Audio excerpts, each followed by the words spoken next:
Good morning, good afternoon, and good evening. I'm your host, Joe Soro, for the experiment. And I'm here because of my amazing gang on the chats in Australia, in Europe, in America, all over the world. Thank you so much for being here on an impromptu show. Nothing that's likely going to be impromptu here. We're going to probably be surprising everyone with a show here and there when there is a dramatic ending like there was tonight.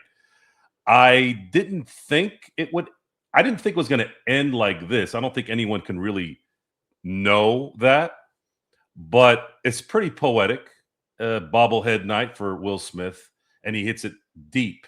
I mean, to the deepest part of center field for a two-run homer, and it's fitting. It's just fitting that the clutchest of the clutches is going to clutch away, even in a third game of the season. Which I have to say this. I had a lot of stuff going on today at the house. I've been maintaining the backyard and adding some things, and I couldn't wait for the game to start. This is the third game of 162, and I couldn't wait. It felt like I was watching.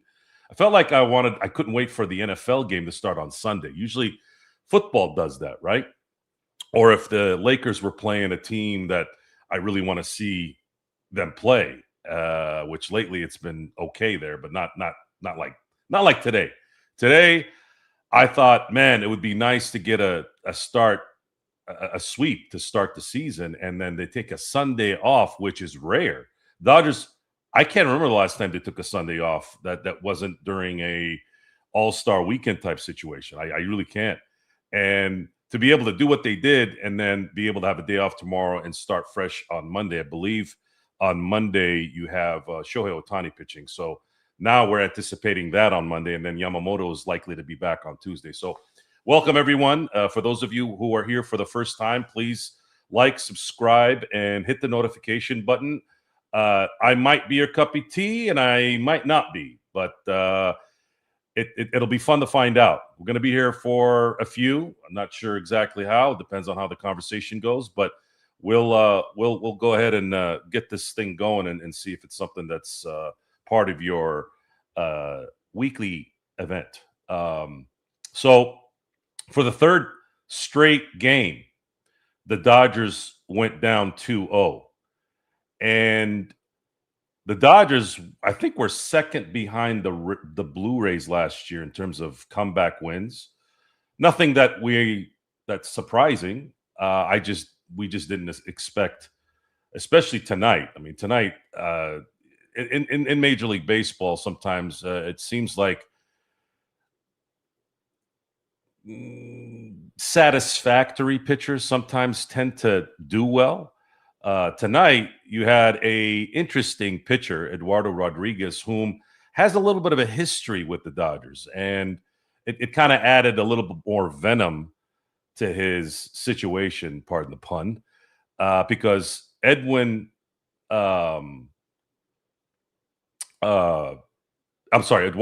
Rodriguez was the guy that the Dodgers were trying to get a couple years back and decided not that he didn't want to come here. So and that mistake probably cost him for sure one title, possibly two. And the fact that he was doing so well today with this stacked lineup was not surprising. It happens, even with a potent lineup like the Dodgers have and basically an all-star team. But in the end, all that matters is the end result. And when it mattered most, the guys that are supposed to do what they need to do did what they needed to do. I think that it's amazing how an inch can make a difference, right? So you have Kyle Tucker running out that little blooper single, get on base, and he ends up scoring. And then Mookie Betts is essentially kind of getting into his groove right now and took 4 pitches for a ball, allowing Will Smith to, I think he was down 2-0 at one point, and at that at bat, and he ended up not swinging on a couple changeups, might have been cut or two in one of those. And I'm like, man, how the hell did he not swing at that? And then of course he got a nice little hanger on that next pitch, and he sent it to center field over the wall. It was talent beyond talent at that point. The time of the game, the ability to still be focused enough to look at that and recognize it. You know, these guys are pretty amazing in terms of how good they are with their hand-eye coordination. And Will Smith is one of those guys who's playing one of the probably the hardest. I mean, I think the pitcher is the hardest position in baseball, but I'd say 1 and 1A, and they can be flipped either way. That the catcher position is hard, and to have him still have that energy and still have that focus late in the innings and being able to do what he did, it just makes you very happy. It makes you so happy that you don't even, you don't really know what to say anymore. At what point the guy's got a game-winning extra innings home run in a game 7? So what was tonight's home run? Did it even get into that clutch area that would be a extra inning home run in a World Series? No, but in a third game of a start of a season, absolutely. So my bobblehead comes off for you there, Mr. Bobblehead Night, Will Smith. Thank you for the 2-run home run, because then we were blessed to see another Tommy Trumpets. Although there is a young lady that didn't do too well last night when I was listening to her rendition of Timmy Trumpets, but did an excellent job tonight. So congrats to her. I thought it sounded much better, much smoother. Didn't hear any kind of dead notes in there. Again, I'm not speaking like a musician. It's just little missing. I thought she didn't have the lungs last night, and it's the first time doing it, so maybe she was nervous. But anyways, I was excited about the Will Smith home run until it went over. Right, it went over, and then I couldn't wait for Edwin Diaz. Like, that was the net, literally like a millisecond after that ball went over the wall. I was thinking about Edwin Diaz, totally not really focused on Freddie Freeman almost hitting another home run. Boy, has that, his power is really slapping him back right now. He still had 3 hits today, so Freddie's always going to be able to do that. But I felt really bad for him on this one. I thought this one was out. And if it had been an hour earlier, I think it would have gone out, because it got a little colder in LA, just a tad bit. That ball would have probably went over if he had done that in the 3rd or 4th or 5th inning. So we got a chance to see on back-to-back nights, really the first real closer that the Dodgers have had since Kenley Jansen. And we loved Kenley here. I know 2020 was a rough ending for him. We were all hard on him towards that end, but again, he's a Dodger legend. He's getting close to, I think, 500 saves now. He's going to likely be a Hall of Famer. So again, I hope he does well in Detroit. And of course, down the road when he decides to retire, he's very likely going to be going into Cooperstown and possibly wearing a Dodger hat to do that. So props to him. But Edwin Diaz, if this Edwin Diaz right here is going to be the guy for a 162 game season, I really don't know what teams are going to do at that point. I mean, the Dodgers aren't even at full throttle right now, and Ohtani has been his usual self to start the season, even though he's on a 35 game on base streak. He always starts out a little slow, and then all of a sudden, within a week or 2 or 3, he starts hitting bombs like 5 out of 7 days. So other than that, we have to put this in perspective too. It's still 162 games. And an interesting stat that I found out recently was the Dodgers have never won a World Series when they've won 100 games. So all 9 of the World Series that they've won, the closest they got was 99. I believe that was in 1963. So, and that coincidentally was the last time they won a championship in LA. So my hope is that a couple things happen this year. Well, actually, technically 3. Obviously, they win it all. The other is, if I had a choice, I'd like them to win 100 games for the first time while winning. And then, of course, winning the title at home. In the end, I don't give a damn either way, as long as they win it all. But if I could be greedy, that's ultimately what I'd like to do. So I'll get to your comments now here. Again, anyone here for the first time, please don't hesitate to send some messages. I'll answer them, even if you're an Arizona Diamondback fan. Go ahead and do what you got to do. I don't mind you being confrontational, as long as you're not coming with dumb comments. And what dumb comments are is no knowledge of the game. So that's, or at least make funny jokes. Let's see here. Drip Show, my guy. So I got the Drip Show gear here again. And I don't ever start a show without Drip Show gear next to me. You just never know. So for those of you who are looking for nice, good, solid fitting t-shirts with sick ass, with really, really cool material on the gear, and good hats, you gotta hit up Drip Show. Just put Drip Show everywhere on social media and you'll find them. Let's see here. Where are we? Happy Saturday indeed. Are the U.S. soccer national team in trouble for the World Cup after losing 5-2 to Belgium? Well, to get off the topic of hand here, son, because you asked good questions, I'll answer that. The thing is with the U.S. soccer national team is we're all still waiting to see when they're ever going to turn the corner. I don't know. I don't follow soccer enough to really get a good gauge on it, but I don't know.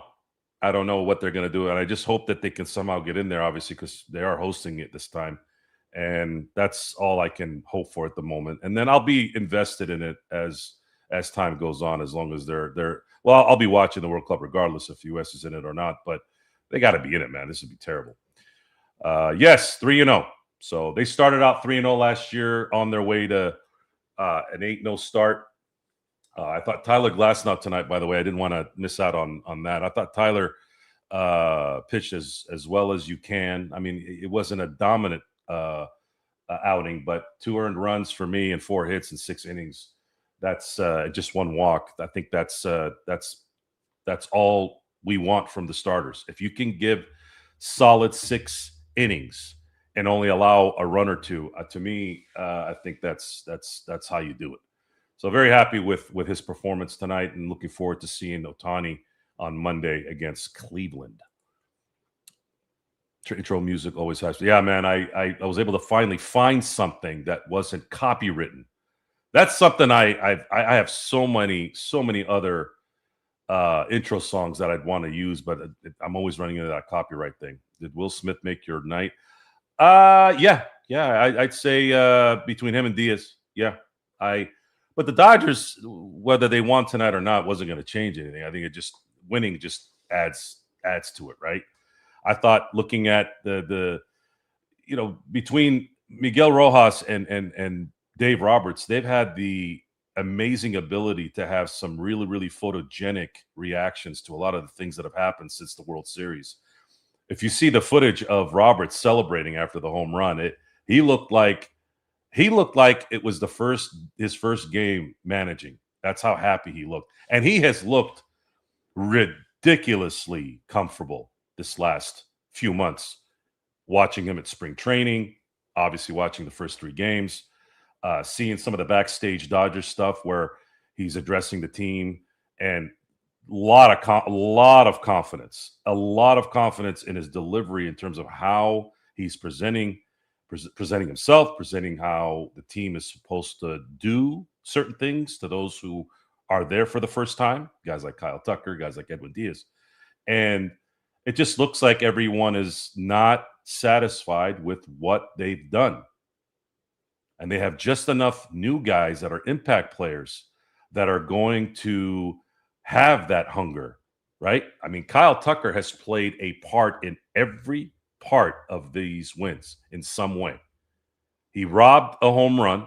I know the fence is short on and right, but nonetheless, he robbed a home run, scored, and he had a hand in everything the last 3 games. And that part is the part that I actually this is more just figure of speech. I don't really give a damn. Winning is I don't care who's in front of us, but it is kind of sad for everybody.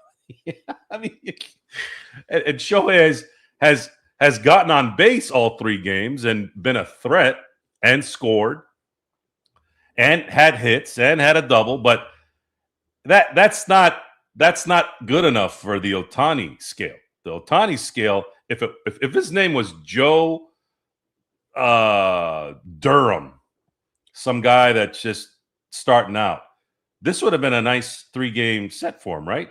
No. Ohtani can have doubles, singles, a bunch of walks, get on base all 3 games, and everyone's like, what's going on with Ohtani? Why isn't he hitting? Right? I mean, you had guys that were and this is not Dodger fans. I remember there were a couple of trolls that I ended up reading about how after he hit 3 home runs in a closing game, and 10 strikeouts. I was reading some comments from numbnuts online where they said, "Oh well, of course he did that because there wasn't a lot of pressure in Game 4. They were up 3-0." Really, that's what it is. So Ohtani has to go 4 home runs and dish out 15 strikeouts in a 4-0 Game 7 game for him to have all the props, right? But then what will happen is even if he did that, they'd say, what about his interpreter? I wonder what kind of bet he put to get those stats. Like, just the amount of idiocy that is out there and why I'm very vocal on why I can't stand people. Those are the reasons why. And those people need to be called out. They need to be ridiculed. They need to be humiliated because they're losers. Losers have no business being around winners. No business. That's why they're losers. And everyone's a cowboy. Everyone's a tough guy when they're doing this or they're doing this. So do more things face-to-face, cowards. Say it face-to-face. And try not to be around another torta with you, by the way. What is it with the tortas at Dodger Stadium? If there's one thing that needs to get cleared out of Dodger Stadium at this point is they got to get these idiots that keep getting into fights in the stadium. Seriously. Like, dude, have some class. Have a brain, too, by the way. That's the one phase that I think needs to happen here. Anytime you get into a fight at Dodger Stadium, I don't know what the rules are. They might be doing this anyways, and we just don't know about it. But these assholes need to never be allowed in the game again. Seriously, you get into a fight, even for a second. Like, I understand if somebody, because there's cameras everywhere, so we don't have to worry about not being able to gauge what happened, right? Like, if you go get into a fight at Dodger Stadium, you're done for life. And you got to make that announcement. You got to be aggressive with it. You get into a fight, you fight back, you're never coming back in here. And that's going to suck for a lot of people that maybe get punched and it wasn't their fault. I get that. But again, that's why there's cameras. This is 2026. This isn't 1966 where it's his word, her word over this one. So that's, I'd say, the only negative I'm going to talk about tonight. Getting the tortas out of there and getting all the Oscars and Edgars out of there who just can't seem to get along with other Dodger fans. They're not even fighting the opposition fan. It's always Dodger fan against a Dodger fan. The only time it's not is when those assholes end up going out to the parking lot and it's a Giants fan. It's always a Giants fan in the parking lot. What's the deal with that? Giants fans don't know how to shut up in the parking lot or something? I don't know. But anyways, Dodgers win 3-2 on a Will Smith 2-run bomb to go from 2-1 to 3-2 and get the lead. And then Edwin Diaz, our new closer, and sugar baby. Man, did he look good tonight. Thank you so much, Andrew Friedman, for bringing in what you brought in this offseason. Nothing will ever beat the season of Ohtani and Yamamoto, but man, woo! You can get another ring this year. You're probably putting 1A with Tucker and Edwin Diaz next to that one. Seriously. I mean, I'll overextend that just because you can. What are you going to say? How do you argue against a three-peat?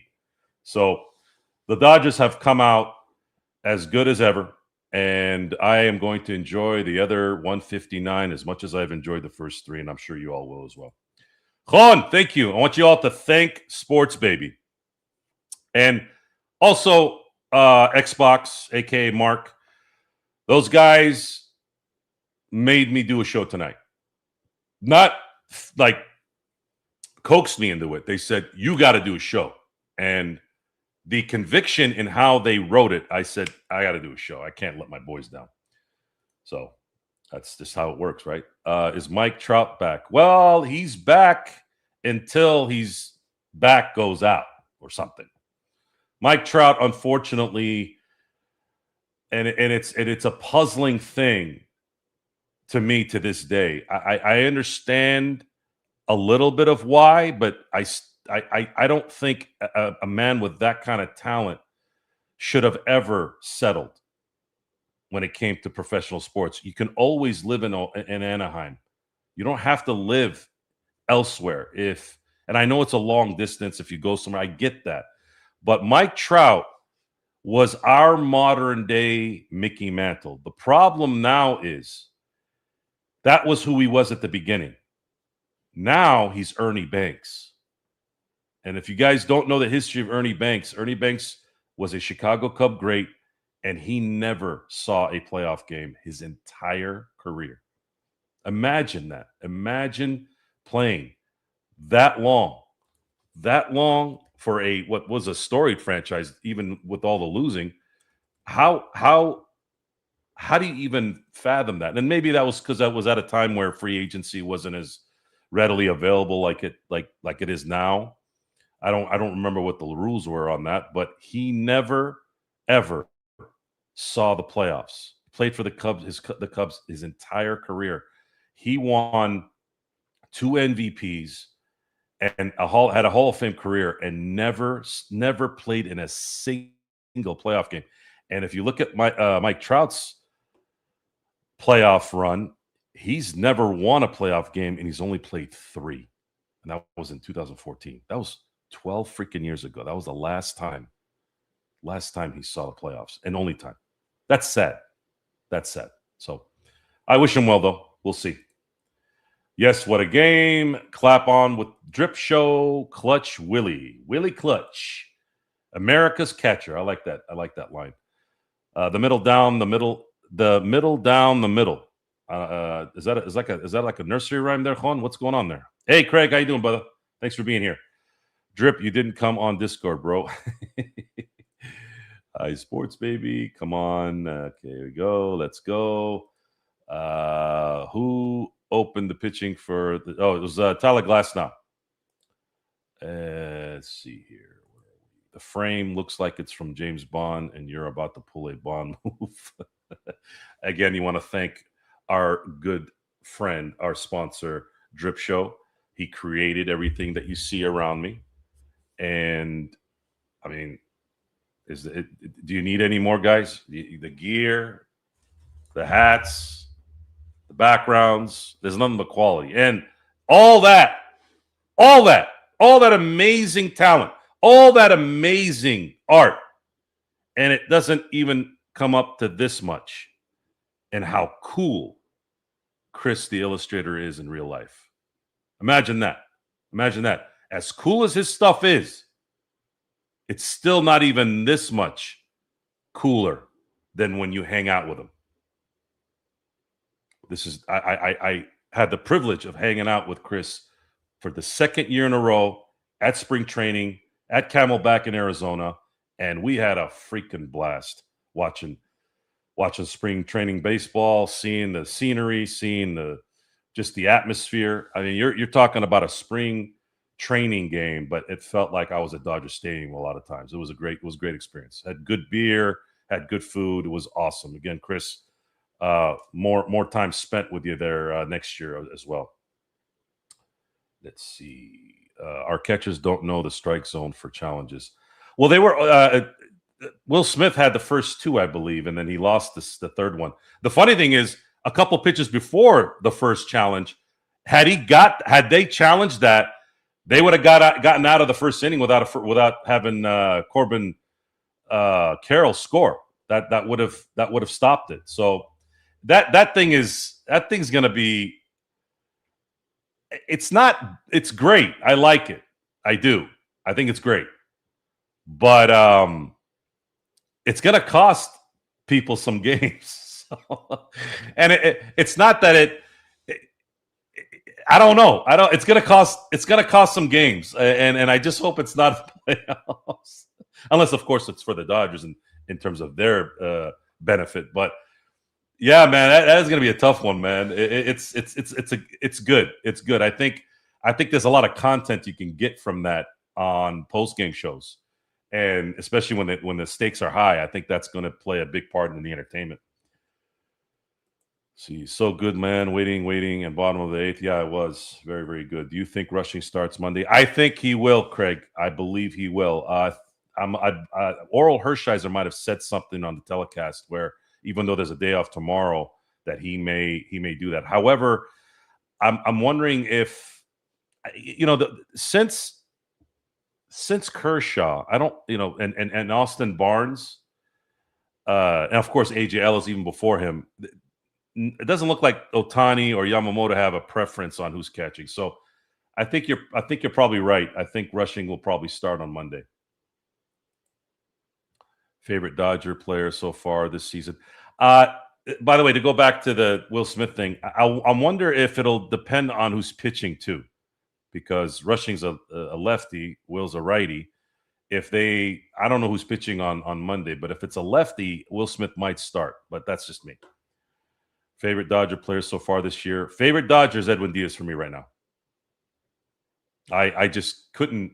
I was so giddy after that ball went over the fence. I barely celebrated the Will Smith home run, and maybe that's because I'm used to Will Smith doing Will Smith things.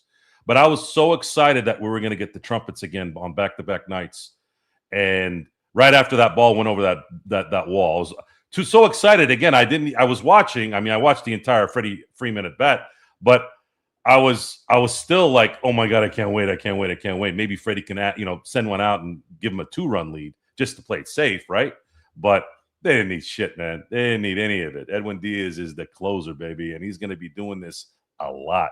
If Edwin Diaz ends up saving between 30 and 40 games this year, there's no doubt in my mind that the Dodgers are going to win 105 to 110 games. No doubt.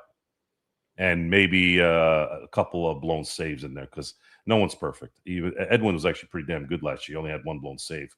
But even if a man like, a guy like that blows a save every now and then, that's not a bad thing. It happens. Why is Timmy playing? Why isn't Timmy playing? Well, the reason why Timmy isn't playing is I think they want a live person. And tonight, she did well. Yesterday, she didn't. Tonight, she did well. So as long as it sounds good, I don't care if it's on the mic, on an actual trumpet, out of a speaker. I just love hearing the beat. Them to just make the beat work. That's all I ask for. That's all we ask for. We need Timmy Trumpet playing, not that lady. Ideally, yeah, that's probably the choice. But if you can make it sound the same, as close as you can, I'm okay with it. At least it gives her a career, right? I think that's cool. As long as she can do the job. Good for her. He is on the Lakers SB. Oh, good. Okay, you guys are talking to each other. Too busy sitting on the Lakers bench. Yeah. Oh, that's funny. The Lakers have been tight, guys. Lakers have been clutch this year. What are you guys talking about? They're fine. Vesey has been nails. Absolutely correct. And he had the funniest half inning today. When he had his first pop-up on that first out, he was already jumping before Teo caught that. I was cracking up. And then on the second out, though, he was running around like Guerrero was. Remember when Guerrero got that double play in the World Series I think it was in the 7th inning? He started kind of doing a little run step after he got it. Vesey was doing the same thing. I was cracking up. Vesia, our hearts are still soft for Vesia here from what happened to him last year, and I can't even begin to imagine what his wife and him are still going through in that. That was devastating, but it's really nice to see him happy and getting out of that area of despair and healing. He's in that healing mode now, and I would have struggled without a doubt. And a lot of times sports can be the remedy. It can at least heal you a little bit, get your mind off the pain. And Vesia seems to be on point already. He's had a couple appearances here in the first 3 games, and he's been amazing. And he was great in spring training. I see no reason why Vesia won't be the seventh, eighth guy half the year. So we're proud of him. We're proud of him. We're proud of everything he stands for, and we all wish him the best. Drip Show. So always giving the congratulations. See what I'm talking about? See, Drip never stops. Always saying good things, supporting everybody. This is the way it works. So looking back again at how this played out, I'm trying to figure out the Dodgers. Ideally, are probably going to want to run 6 innings with their starters and then 1, 2, 3. That's ideally what they want. I don't know yet how I feel about the 5th and 6th. I know that they really don't do the 6th, really. I mean, they'll skip starts here and there with certain guys, but I was surprised Sheehan was pitching yesterday. I didn't really get a good gauge on how that was going to turn out, but I didn't feel too comfortable either. I think it went exactly how I thought it would go. And I think Roberts knows that his offense is potent enough to deal with certain things. So that's kind of where I sat on that. I really didn't know how to react to it. I just didn't. So, but with that, Glasnow felt pretty comfortable with him today. He might have not looked as great as probably the way we wanted him to be, but I can't expect anyone to go 6 innings and allow 2 runs and not look at it as a good thing. I think that's exactly what this team needed, and they got to make sure that they keep doing that. I don't want them to tax the bullpen like they did last year at the beginning of the year. Looks like everybody's healthy. This is going to be the first year Shohei Ohtani is going to be pitching on a full schedule. So, and Yamamoto looked great in game 1, and Glasnow looked good so far. Sheehan struggled a little bit. I think his velocity is kind of going down as the game goes on. But you also have to factor in that the Arizona Diamondbacks are a division rival, and they seem to play a little bit more juiced than normal. So, but they're still chokers in the end. This was they had the most, I believe, the most blown saves last year with 29, and they were par for the course again tonight, where they blew another game tonight. Well, they've blown all 3 games. They're up 2-0 in every game. So I don't really have a lot of sympathy for the division rival. I think the Diamondbacks are fun to beat, and a lot of that has to do with the fact of how cocky they were in 2023. They went to the World Series, got their ass handed to them by a former Dodger, but in Corey Seager. Corey Seager won World Series MVP in that series, so he kind of did his old crew a favor. And after they beat the Dodgers, much like how the Padres beat the Dodgers in 2022, there was that aroma of arrogance. And you all saw that in the Toronto series too, even though Toronto's not a rival with the Dodgers. But there's this scent of what I call predetermined entitlement. It's still not done yet. Why don't you win first? And I'm sorry, winning means winning it all. You want to have that arrogance of winning, you got to win the whole thing. Can't just beat your division rival and then lose. And the Padres in 2022 got their ass kicked by the Phillies. And Phillies are not exactly the clutchest team in the playoffs, too, for the longest time. How do you beat the Dodgers and then come up lame against Philly the next round? And then Arizona made a run, go to the World Series, and then they lose. Well, what did it really mean in the end? It didn't mean dick. Now you're getting your ass kicked the last couple of years. Now it's the 3rd year. And you have nothing to show for it, where the Dodgers have, you see those 2 trophies right there? Those are both in consecutive seasons. And this is going to hopefully turn into 3 straight 10 total. If the Dodgers get 10, That means they're only one away from tying the St. Louis Cardinals for the most World Series titles in the National League. And if the Dodgers win this year, they will be the first National League team since its inception. I believe it was in 1869. That year always kind of changes wherever I do the research on it. But I think the last time I saw it was 1869, something like that. Never since the beginning of the National League, since the beginning of World Series play, which is probably the correct year, which is 1903, no National League team has ever won 3 straight.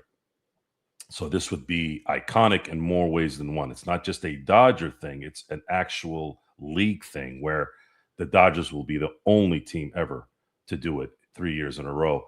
And then that's when the arrogance. See, the irony in this is the ones that have beaten the Dodgers when Dodgers shouldn't have lost, they grow in arrogance, right? Toronto started sliding.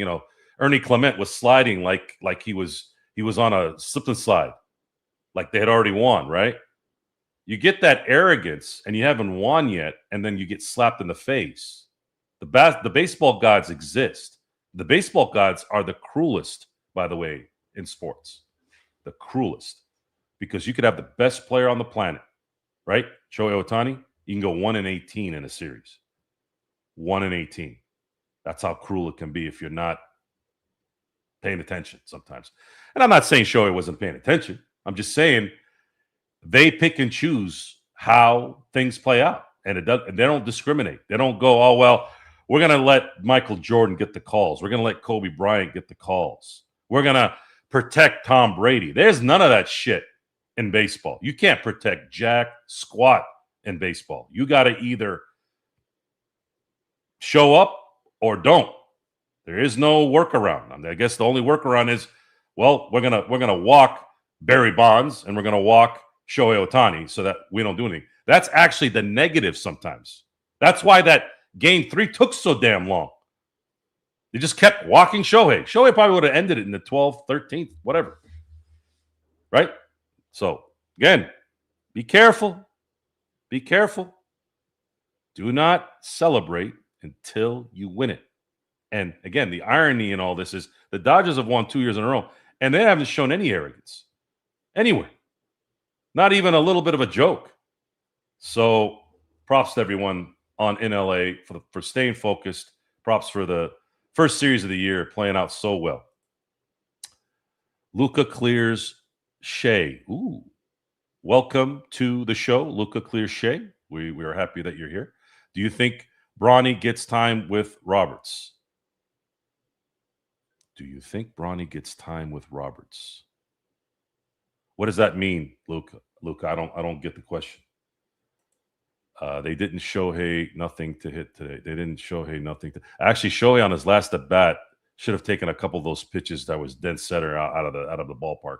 But he probably wanted to get on base, so I get it. Trevor Lane fanboy, you said the Lakers beat OKC in 5. Do the Dodgers beat the Toronto Raptors in 5? What's with these questions? What the hell's wrong with you people? Pitchers are scared. Yes, indeed. I never understood why Dodger fans fight other Dodger fans because they're stupid. They're stupid, and it's not just Dodger fans. It's everybody. And you go to Philly. If you go to Philadelphia, Philadelphia is actually worse than anywhere. Worse than New York. Worse than LA. Worse than Chicago. Philly fans, I think they still have it in Lincoln Financial for the football stadium, but at Veterans Stadium, probably the worst field in the history of football fields ever. People were tearing up their ACLs just running on that carpet with divots in it, right? This was back in the 90s, 80s. They had a courtroom. You got taken to court. You're having a beer, right? You're watching a football game. Somebody does something. You get into an altercation. Your ass is going downstairs to talk to a judge about your punishment. I thought it was a joke when I first heard that in the 90s. I'm like, what are you talking about? A court? Who made up this story? It's real. They have a court with a judge under the freaking stadium or around it or whatever. So you screw up, you got to go talk to a judge. Get fined, go to jail for 3 days. Who knows? Just that area in LA isn't the epicenter of intelligence. And a lot of these fans, this is one of those times in my life that I'll say this, because a lot of times you don't want this, because usually the uppity yuppies don't, it becomes less ruckus, right? You don't want to lose that. But these guys need to get phased out. And I think the Dodgers, I don't think they'll ever do it, though, because I think they depend on those guys. A lot of those guys probably go to the games 5, 10 times. That's why they have 4 million people going there. So they probably don't want to jeopardize that, and they'll deal with a few things here and there. But if it was me, I'd be on the PA. I'd be like, you get into a fight at any point at a game, and we review the tape, and you punched and you did this, you did that. If you punch to defend yourself, we'll be able to recognize that. But if you're battling with somebody and it's obvious that it's a stupid confrontation over whatever, some lame, stupid, what happened here, what happened there, because of some talk back with the game, your ass is out of here. You're never coming back. But that's me. Far out SB, there's literally someone called Trevor Lane fan. And he asked a weird question too. Why is there so many freak out there? Just because they're stupid. This what it is. Dodger on Dodger crime. Hey, Joe, can we have Andrew Friedman as GM? I don't think you're going to need him. He's a consultant, but Andrew Freeman has, at the very least, counting this season as the 8 seasons, to put himself in an area that probably no GM has ever been in baseball. So Dombrowski is like one of the popular names that you hear about in terms of great GMs. Let's see here. I'm going to get the list here real quick. Some of the ones that are known. Let's see. Where are we here? AJ Preller isn't obviously a great one, but that's a name that we know. That's a name that resonates, right? Dombrowski. Who else? Who else would be considered a great GM? Greatest GMs in MLB history. Branch Rickey, who was a former Dodger. Connie Mack, but the guys back in the early 20th century, a lot of those guys were player personnel guys and managers. Kind of like Red Auerbach, right? Red Auerbach was the coach. He was the GM. He was the owner. That's kind of how things worked then. So Andrew Friedman might be etching himself in an area that I actually think that no one really has gotten to in the modern game. Because if the Dodgers in the next 8 years win, let's say, 4 more championships, that will be 6 championships in 10 years during the Ohtani era. So he would have 7 championships total between 2020 and 2034. This is not just a dynasty at that point. This is a dynasty among dynasties. And it could be the greatest baseball dynasty that's ever been. Not because I'm a Dodger fan and it's easy to say that and it's prisoners of the moment. No, not at all. You have to factor in what that would take, how many games they would win. So let's say the Dodgers in the next 4 World Series wins. Let's say they win 11, right? I'm assuming they're going to not play a wild card game in that time, right? So let's say they play 4 more times. They win 4 more times playing in the NLDS, NLCS, and then the World Series. They need to win 44 more games to win 7 championships in what would be 15 seasons. So if you total that up between the other 3 championships, you're talking about 2 times they had to win 13 games to win a title in 2020 and 2025, and then 11 in 2024. So do the math. 66 plus 4, 70 games. They will have won 70 games. Is it 70 games? Might be more than that. No, wait. Might be more than that. 55, 65, 75. No. Hold on. It would be 77. 81 games. 81 games. 81. 81, am I right? Am I right? 4 more? Yeah. 77 plus 4. Yeah. 81 games. 81 games to win 7 championships in 15 seasons. So when you look at the Yankees and how they won championships in the 30s, where they four-peated, and then they five-peated in the late 40s and 50s, every one of those series, they only had to win 4. So think about that for a second. 16 and 20. 36. They won 8 championships, only having to win 36 games. The Dodgers would have to win 81 to get 7. Huge difference. Huge difference. Thanks, Joe, for the show. I know it's late there. Not really. It's 9:47. I would have been probably watching highlights this whole time, but I'm having a much better time talking to you guys. Don't thank him. Relax. He doesn't want thanks. That is true. I mean, it's not something I'm going to yell at you about, but I don't need I don't need compliments, although they're nice. How about that? Thank you. But I prefer to give the compliments when it's a special moment too, and I don't just give compliments for nothing. Did you know that the South Bay Lakers are #1 seed in the West? Imagine if they win a chip before the actual Lakers. Jay, are you trying to throw something at this? Are you not happy with what the Lakers are doing right now?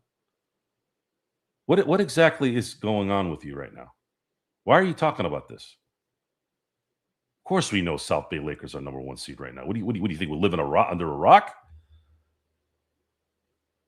The Lakers are playing with house money right now until this offseason and next offseason. I've told you this. I've already said this. How things play out this year will determine some things, but it's very unlikely that they're going to win it all. San Antonio's too strong. Oklahoma City's too strong. I could see the Lakers getting out of the first round. I could see them beating Minnesota. It's probably not going to be Denver in terms of this 6th seed. I could see them beating Houston or Minnesota in the first round. Absolutely. Absolutely with the team they have right now. Can they beat a San Antonio team if they get out of the first round and get into the second? And on top of that, can the Lakers beat San Antonio and then play likely Oklahoma City? Not if they're at full strength. I just don't see it right now. Some things would have to happen that are out of the ordinary, or Luka decides to go into Luka 2024 and just goes apeshit on everybody. That could happen too. But that stuff isn't likely when you have as much talent as San Antonio and Oklahoma City has. And then you still got to win one more after that.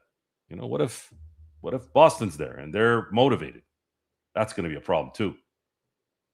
So hang tight, man. Let this play out. Breathe a little bit. No, I don't want Mike Trout. I'm very happy with Andy Pages. Dodgers don't need a $50 million player over there with a thyroid problem. No, thank you. Don't want Mike Trout. Who do they play next? They play Cleveland on Monday. Joe Soro.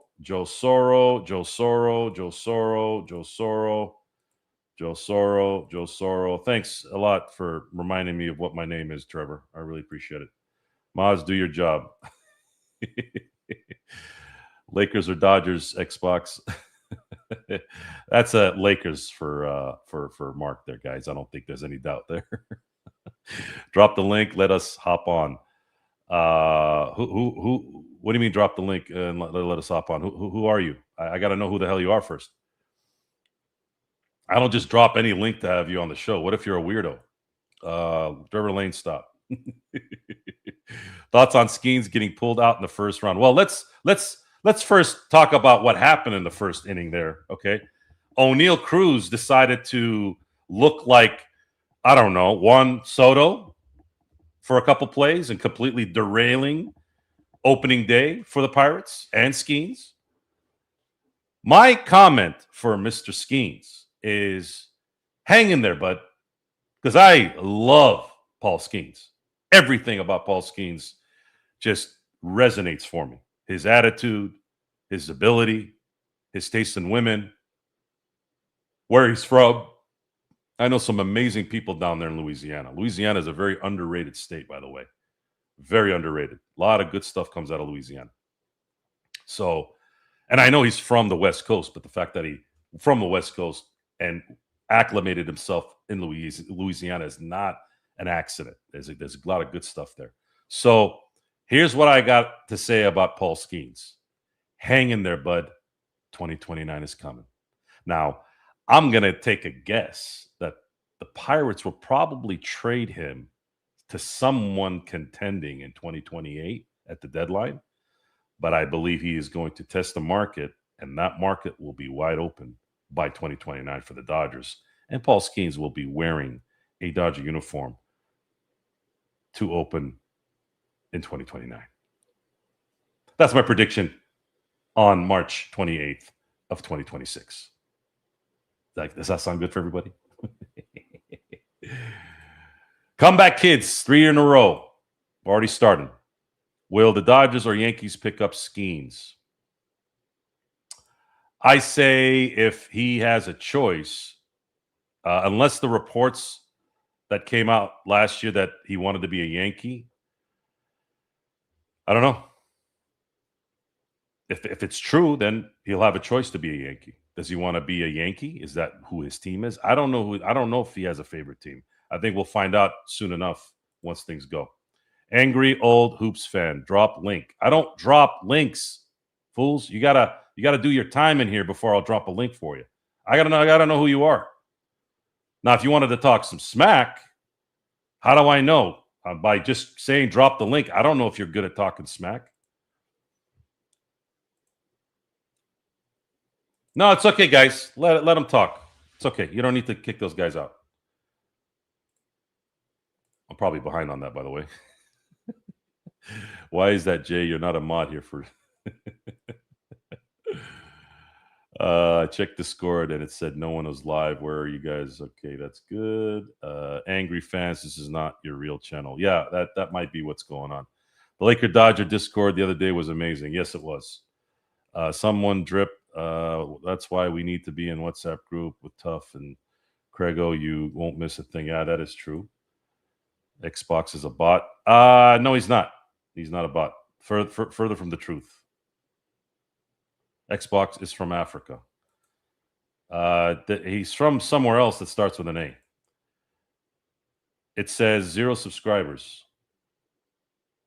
For most of the people don't have subscribers on their YouTube names. Dodgers Cleveland, Lakers Wizards Cleveland. Yeah, it's I guess the week of Cleveland. God help us all. Joe, would you ever play the trumpet if they asked you? If I could play it, yeah, but I can't. You like me because I'm black, Sophia. That's funny. Joe Soro, admit KG is better than Duncan. Why would I admit to something that's not true? KG is a studio gangster, more of a studio. He's the best studio gangster between the two. Yeah, absolutely. Who on though is hard, Jay? We got 13 watching. I can't take out everyone. Guys, just relax. No one said anything derogatory yet. There's worse things going on in Gaza than what happened to Vesia. He needs to man up. That might warrant a ban. That's a stupid comment. Those people in Gaza aren't being paid millions. You could say that about anything. Rwanda, you can go to Chad, you can go to Nigeria, you can go to Ghana, where there's genocide, reportedly genocide going on over there. That's a stupid comment. Joe, did you eat steak for dinner? What's the best steakhouse? No, I had lettuce wrap hamburgers tonight. Best steakhouse that I frequent is Ruth's Chris, which just got bought out by some company, and I guess they're going to go back to their old ways of making sure people just don't come to the restaurant wearing shorts and flip-flops. I think this dude is switching accounts. Well, I mean, it is what it is. At least let them get the engagement going. It's okay. I have a good life, but sports are a great escape. Yeah, life is great. Sports is about competition in a lot of ways for me. It's not necessarily really an escape unless you do have a problem and something happens, and then that's kind of your medicine at the point. But sports for me is competition. I don't have a say in it. I don't have a control over it. So you live vicariously through your favorite teams to do that. Let's see, Joe. Are you going to have any guests on the experiment? I will. I will. I'm not doing the show to interview people, really. That's not really my thing. I don't really care about that stuff. I've thought about doing some funny interviews if I ever did do an interview, kind of like Zach Galifianakis when he did the Between Two Ferns. Like I could do something like that where it's kind of a gag and funny, but make it look real. Sure, but I don't. I don't have any interest in having mundane conversations with people who aren't going to tell me things that I think would be entertaining. A lot of these interviews that they do is I don't know. It's soft pieces of getting to know these people. I don't really care to know anybody. I really don't. I don't need to meet anyone that's on my favorite teams. I really don't. I would love to meet them if the opportunity presented itself. I wouldn't say no, but I'm not here to be buddy buddy with getting into that world. I just don't. I don't think that. I think I'm here to comment about and have an opinion and execute an entertaining show, and it's based off these particular areas. And if it brings in a certain audience, if it brings in high end type agents and executives or even players, and they want to converse, sure, sure, I think I can make time for that, but it's got to be interesting too. You want to do things that you want to do. When you're in a position where you can control your entertainment, when you can control how you want conversations to go, I don't need to know what dog these guys have. I don't need to know about what's going on with their family life. I don't, that's none of my business. And I don't really care about it. Not in the sense of we don't care about their family or their dog. I'm just saying it doesn't move the needle for me. I don't need to do an interview to know that stuff. It's not particularly interesting. If I was going to ask questions, I'll tell you this. Let's say Shohei Ohtani allowed me to interview him. The first two questions that always pop into my mind is Shohei, because it's never been confirmed. We just assumed that this would happen. If the DH had been removed in 2018, would you have been a Dodger?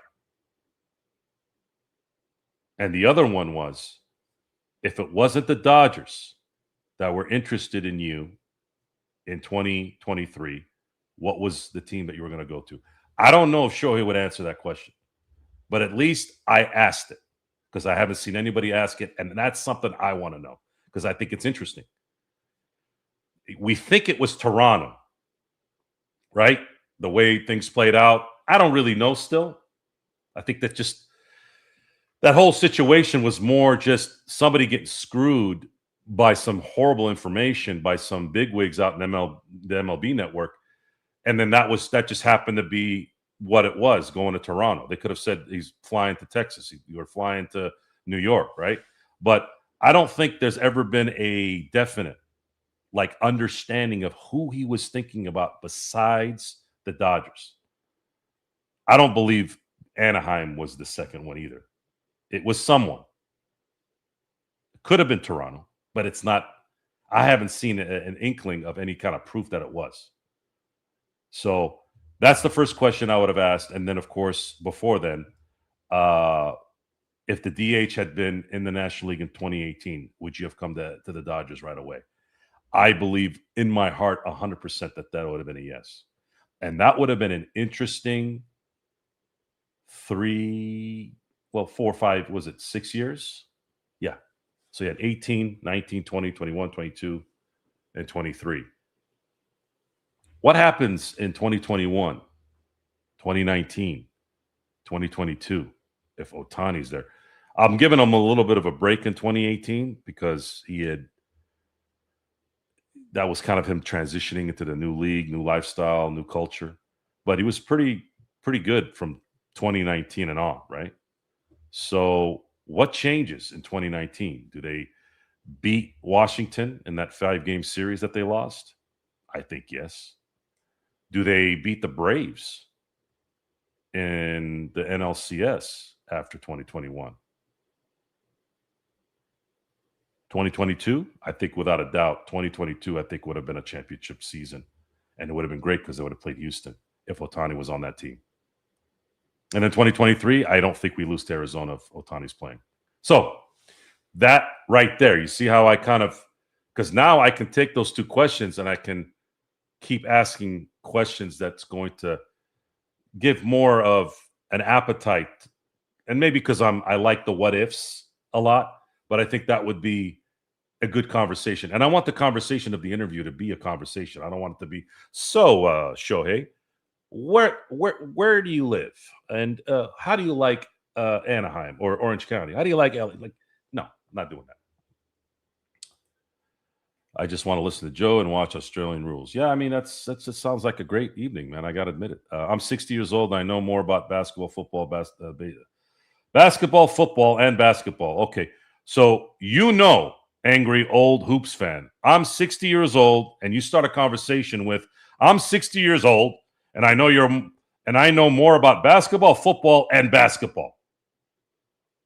So you're already going senile, and not even finishing that sentence. That's how you start the sentence?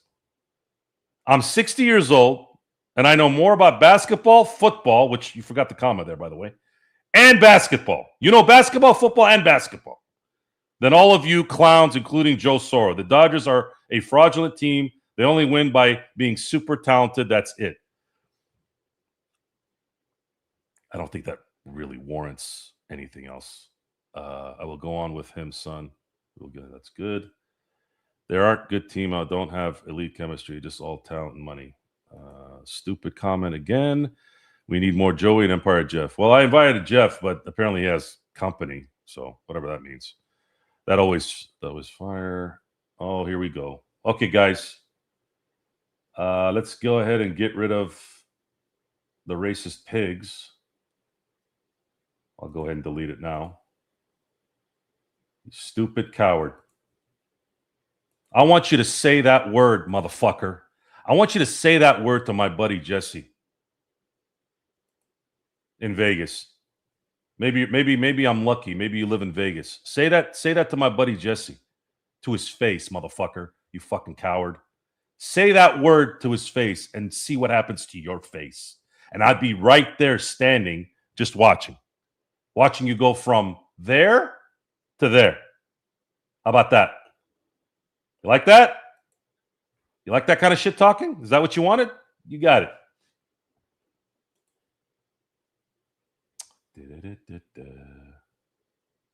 It's okay, guys. We're here to entertain. Cowards will coward away. I mean, Jay telling us what to do. Well, Jay's a rebel, man.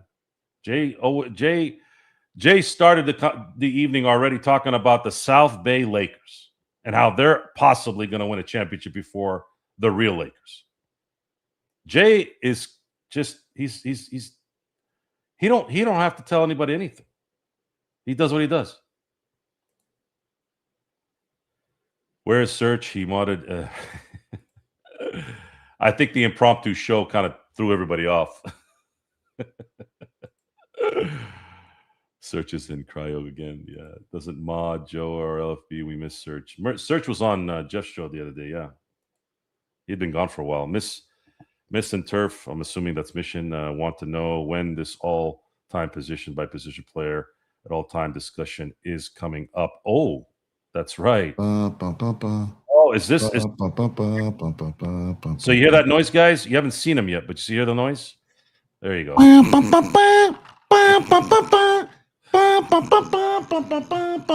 Did you come down? Did you come down yet from the?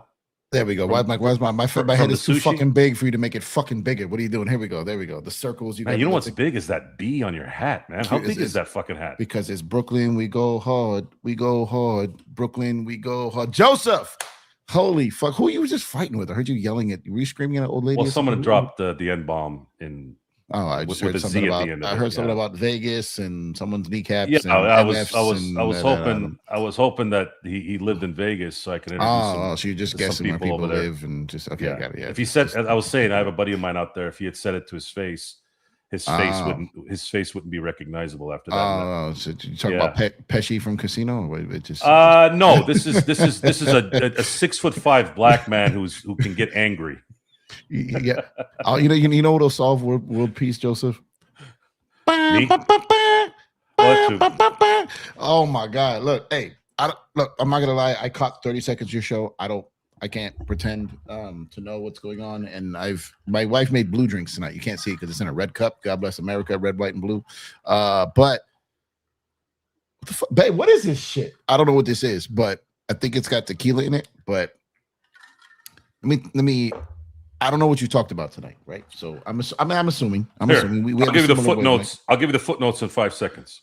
We talked about the game. We talked about Glass now, the usual suspects. Okay. So whatever you say from here on out will be an addition to what you probably. You didn't go down the path of a what if or if I could have. There's always a level of that. What if on tonight's game? No, do you usually go down like if you had a chance to do this or No. I haven't. I told you this at the beginning of the year, dude. I'm done with that. No, not that. Okay, never mind. Anyways, tell me the context of what you mean by the what if. What would I what if? Well, hypotheticals. Like if you had a chance to do this, chance to do that. Like in the game. No, just in general. Like as a creator, interviewer. Oh, yeah. Usually touch on something. Okay, so I just mentioned it. Oh, yes, this motherfucker. I know you. Let's go. Let's go. I just messaged that I'm not about like someone asked about interviewing people, and then I gave him an example. I said, if I was to interview someone, I want to know things I want to know. I don't give a shit about knowing what kind of candy they like or if they like long walks on the beach. I don't give a shit about that. So the Ohtani one, I brought up an example of Ohtani. What was the 2 questions I'd ask him that I've always had in my head? Oh, okay. Since he became a Dodger. So the 2 questions is, if the DH was removed in 2018, would you have been a Dodger? I know the answer to that. Next, what's the next one? Okay. The second one is, who was the second team? I know the answer to that too. 1, yes. There we go, guys. We're interviewing Shohei through Empire Jeff. Yeah. So let's start with one. This is great. See, you did great. So it's 2018. The DH has been implemented in the National League. Empire Jeff, I have a question for you to talk through Shohei Ohtani. Are you coming to the Dodgers in 2018? There was talk in 20. So yes, but no. So here's the thing. There was talk in 2018 of that potentially happening. All right. To the fact where they scheduled, he set up, he did meetings, he talked with Kershaw. They did a bunch of different things. Kobe recorded that interview. I mean, the hype video. They thought it was a possibility to do it. The league, people are going to hate this, but the league actually wanted Shohei in LA. So the thing is, if there was, and it was really, really talked about, but they couldn't line it up in time. Ohtani had twice where they thought he was going to come. Like he came to US a year earlier than people thought, and he stayed with the Angels a year longer than people thought because he picked up that extra option. So here's the thing. Kershaw, he started talking to Kershaw about 6 months prior to that. There were talks about them changing the rule just to give more open spots for Ohtani to come to the States. The Dodgers were number 1 on his list. The second that the DH was taken away, they got off the list. And it was the Angels to the point where like he didn't even show up to the Kershaw meeting.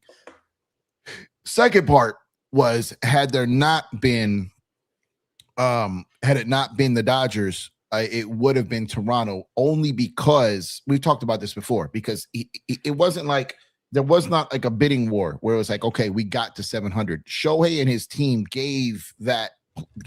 This is the foundation to the deal, where it's going to be 700 million. It's going to be all this deferred. It's going to be 680 deferred. It's going to be this. So that same thing that deal that the Dodgers did, he offered that to the Dodgers, the Angels, the Giants, Toronto.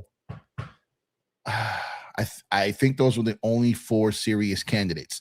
Where the Giants messed up is they were told, bar none, these are the terms. Don't go under, don't go above, don't change it. This is it. The Giants came in offering more money with less to no deferrals. Booted out. The Angels wanted nothing to do with it. Nothing. They didn't want the money. They didn't want the deferrals. Everything out. Toronto wants everyone to believe that they matched the offer, but they didn't. What's all this? What's with the hands of it? Oh, what is that? Okay, all right. What is that? I'll eat it. I mean, you put food in front of me, I'm gonna eat it. There you go. Sorry, the wifey walked in like, what was I saying? So, hey, Anna. Joe says, "What's up?" Yeah, hello. What was I saying? So Toronto people want to think that Toronto offered the same amount of money, but they didn't, and it was always 100% going to be the Dodgers. When he came to America the first time, it was going to be the Dodgers, and once the Dodgers didn't have to worry about a DH, they had all the money, everything was good. Boom. Toronto wanted their fans to think they were in it. The internet wanted the fans to think they were in it. They were never in it to an extent where it was a reality. And the only thing that would have made it a reality is if the Dodgers like, all right, we're giving you $450. Like that's the only thing that would have made it a reality. So those two are actually those I've talked to enough people on that to where I'm very, very, very positive in that answer. So he would have been a Dodger, likely. Mm-hmm. And then Toronto was second. Toronto would have been second only if the Dodgers weren't really in it. Like if there was no second. There was no second. Like it was the Dodgers the whole time, to the point where I'm gonna take this off the screen real quick because it's bugging me. Oh shit, I have the power to do that. It was only because it was the Dodgers only, and that was it. It was the only way that Toronto would have been in this is if there was no team in LA.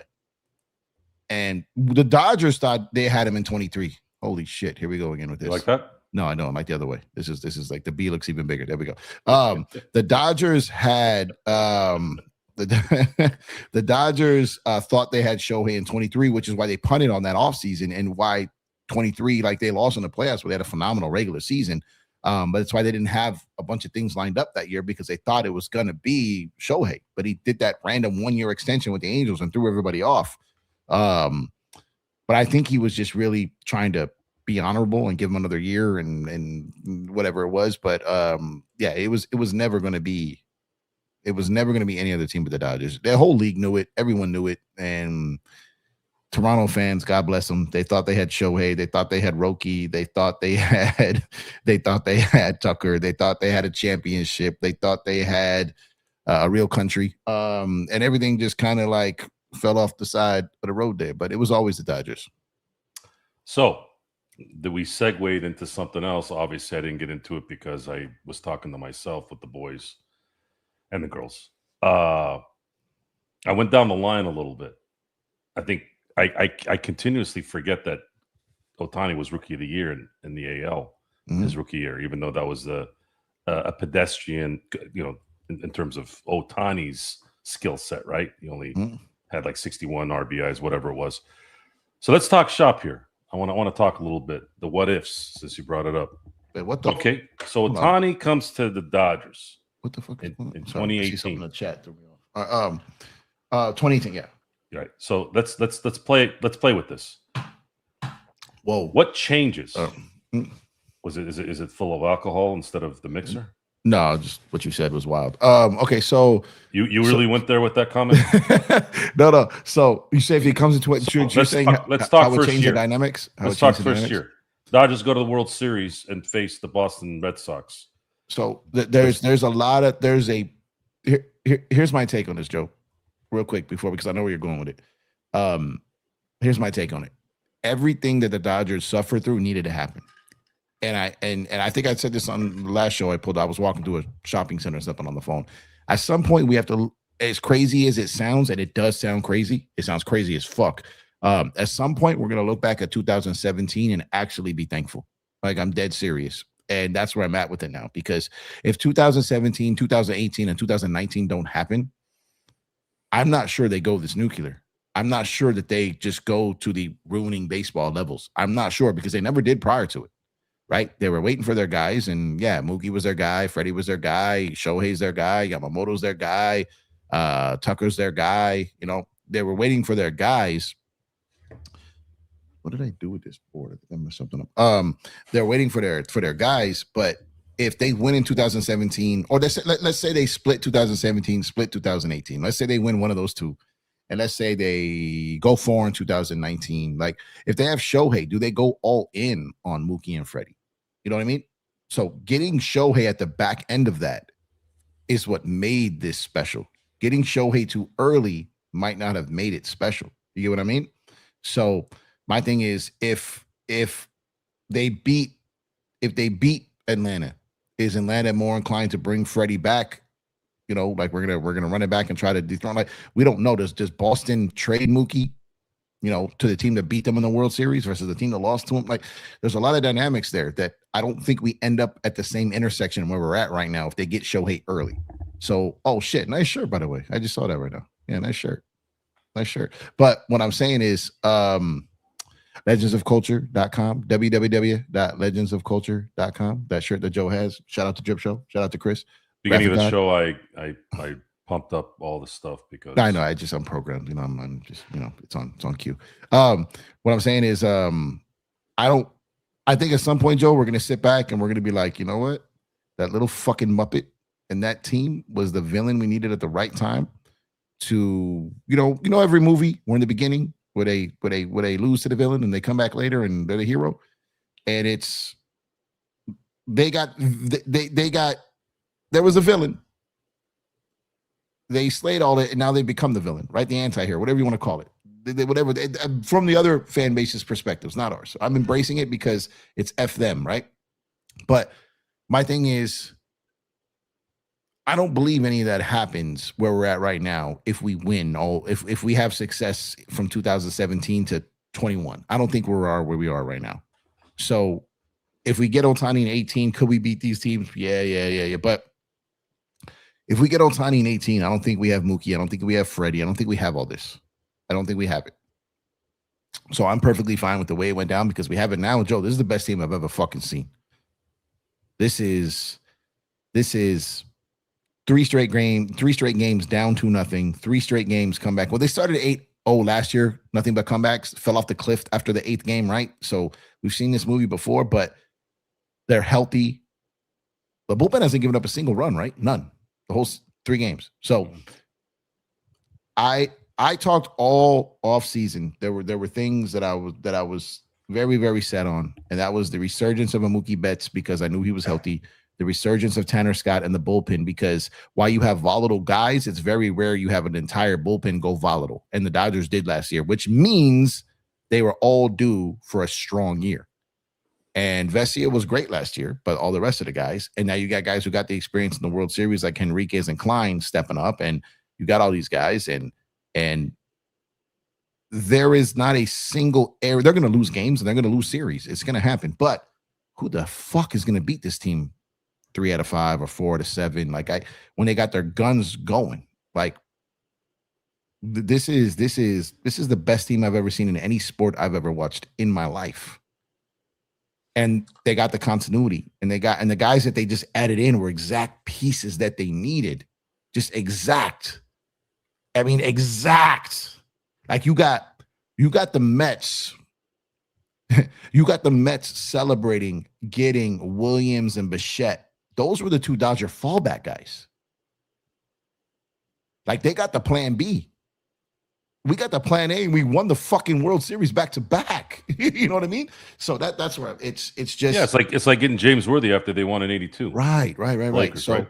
Yeah. So it's. But this is almost different. You have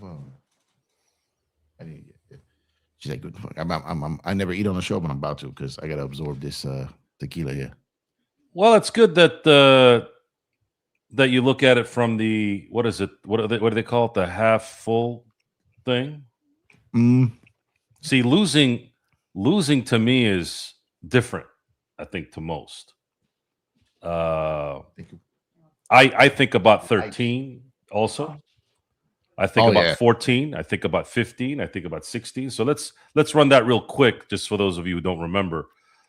13 will always be the Hanley Ramirez fucking Cardinals, man. Right? The Hanley Ramirez series where he got plunked in the ribs. Yeah. And completely derailed that, right? Joe Kelly, right? Joe Kelly did it, right? Yeah. I never really liked Joe Kelly. even that Houston thing, because I kind of felt, even though it was nice that he did it and it was funny, doing it to Correa or whatever, but I'm like, dude, you're on Boston's team in 2018, right? But I'll get to that in a minute because everybody harps on me about the Boston thing versus the Houston thing. I'll tell you in a minute. For those of you who haven't heard it for the first time here, 13 was the Hanley Ramirez debacle. 14. And hold on. You got to back that up a little bit because you got to tell everyone how great fucking Hanley was that year. Hanley was as close.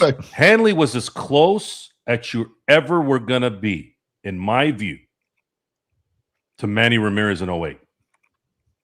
That's how freaking devastating he was. Yes. Okay. I can't give him the one spot because what Ramirez was doing in 08 was a little different because of he got there and it was almost like, boom. What happened? This guy, you don't see one player do that. I'm like, how could they give this dude away? You paid this dude to go. Sorry, but you paid him to go away. It's just, that was 2013. That was the first year of the Guggenheims, right? Playoffs went the way it did. Okay. 14, man. If you take away the cheat jobs, that one still stings. Kershaw up 6-2. I didn't blame. Everybody was blaming Don Mattingly for whatever that. I wasn't. I was not blaming the manager in that. This is Kershaw. Yeah. It was his MVP season. Just get past these a-holes. You're going to play the Giants in the next run, and they absolutely wiped the floor all year against the Giants that year. That one hurt. That one hurt because that home run, man. Yeah, that one hurt because they're in 08 and in 2014. Those were wins. If they had just tightened it up a little bit. Broxton, the fucking Matt Stairs, man. Well, I don't think we should let go of Corey Wade. Corey Wade actually was the one that fucked up the 08 one. If you really want to get technical, it's just that the Stairs one was more dramatic. It was a monster shot, man. But Wade, the home run to what's his name? I always called him double flap. I would say Valentino, not Valentino. Victorino? Victorino, there you go. Yeah. That home run actually fucked them more than the. And he's not a bomb guy. So that one was that was like Ozzie Smith hitting a home run in the playoffs when he has no business doing it. On the Cardinals side, it was fucking Carpenter, man. He just didn't miss. We couldn't get him out. Just could not get Carpenter out, like, at all. That is true. He was a problem. He was like, what's his name? In 2021. We had him last year. Totally blanked on that one too. Rosales. Rosales, yeah. Anyways, that happens in baseball. No. Rosario, yeah. That happens though. And I mean, look at Tommy Edman destroyed the Mets. Did you see that coming 2 years ago? Well, he was known for destroying like the Cubs and the Brewers. Like he was known for that. So it's like it's the thing was with the Cubs is like it's always Tommy Edman. Like he was known in the fact that Joe. That's what makes it so great. You know how long the Dodgers were trying to get him, Joe? Like you know how long they were waiting on that? They were like that dude who's bugging the hell out of the girl who's with a dude and just waiting for that dude to mess up. You know what I mean? Like the Dodgers were just in that ear, like non-stop for Tommy Edman. Non-stop for Tommy Edman. And they got him. And he had a knack for the big moment. What's the dude that we had? The dude that we got at the end of his career. He retired right before they won the World Series from the Cardinals. Freeze. So Freeze. A lot of people at the time we got him, if they were casual baseball fan, they did not know how great that guy was. Right during the Cardinals run, when Edman had become that dude where they were up and there was someone on and it was a close game. Edman had that knack, but the Cardinals just weren't playing for anything of late. So we talked about him like, you know, we've always talked about who's the Fisher, who's the Ori, who's it like Edman's like one of those guys that you plug him into one of these machines and it's just, oh my God, this is our 9-hitter, 8, 7, 9. You could bat him anywhere in the lineup. You could bat Tommy lead up to 9 because he makes contact enough. He's a switch hitter. He's got some power and you can bat him anywhere. Did you hear what Freddie said when we was talking about the lineup? And he goes, well, for most lineups, like I don't really matter where I lie, but everyone, I'm in a lineup full of 3-hole hitters. Now, if people don't know what a 3-hole hitter is, right? And he's like, we have a lineup, and our entire lineup is full of 3-hole hitters. And I'm like, good Lord. Because most people think the cleanup guy is the best guy in the lineup, right? That's not true. That's old baseball. Yeah. Right. But the 3-hole, like, when he said that, I was like, damn. I started going through the guys. Okay, yeah, Shohei, Tucker. Back then, the 3-hole, it's still old school, but not as old school as 4. Now they want the best guy number 1, right? But it used to be the 3 guy. If you were the best guy, you wanted the most at bats, you were 3-hole. So Shohei, certified 3-hole guy. Tucker, certified 3-hole guy. Mookie could be certified 3-hole guy. Smith, Freddie, Muncy, contact guy with power. Teo, Pajes on most teams in the league, he's probably a 3-hole guy, even with his struggles.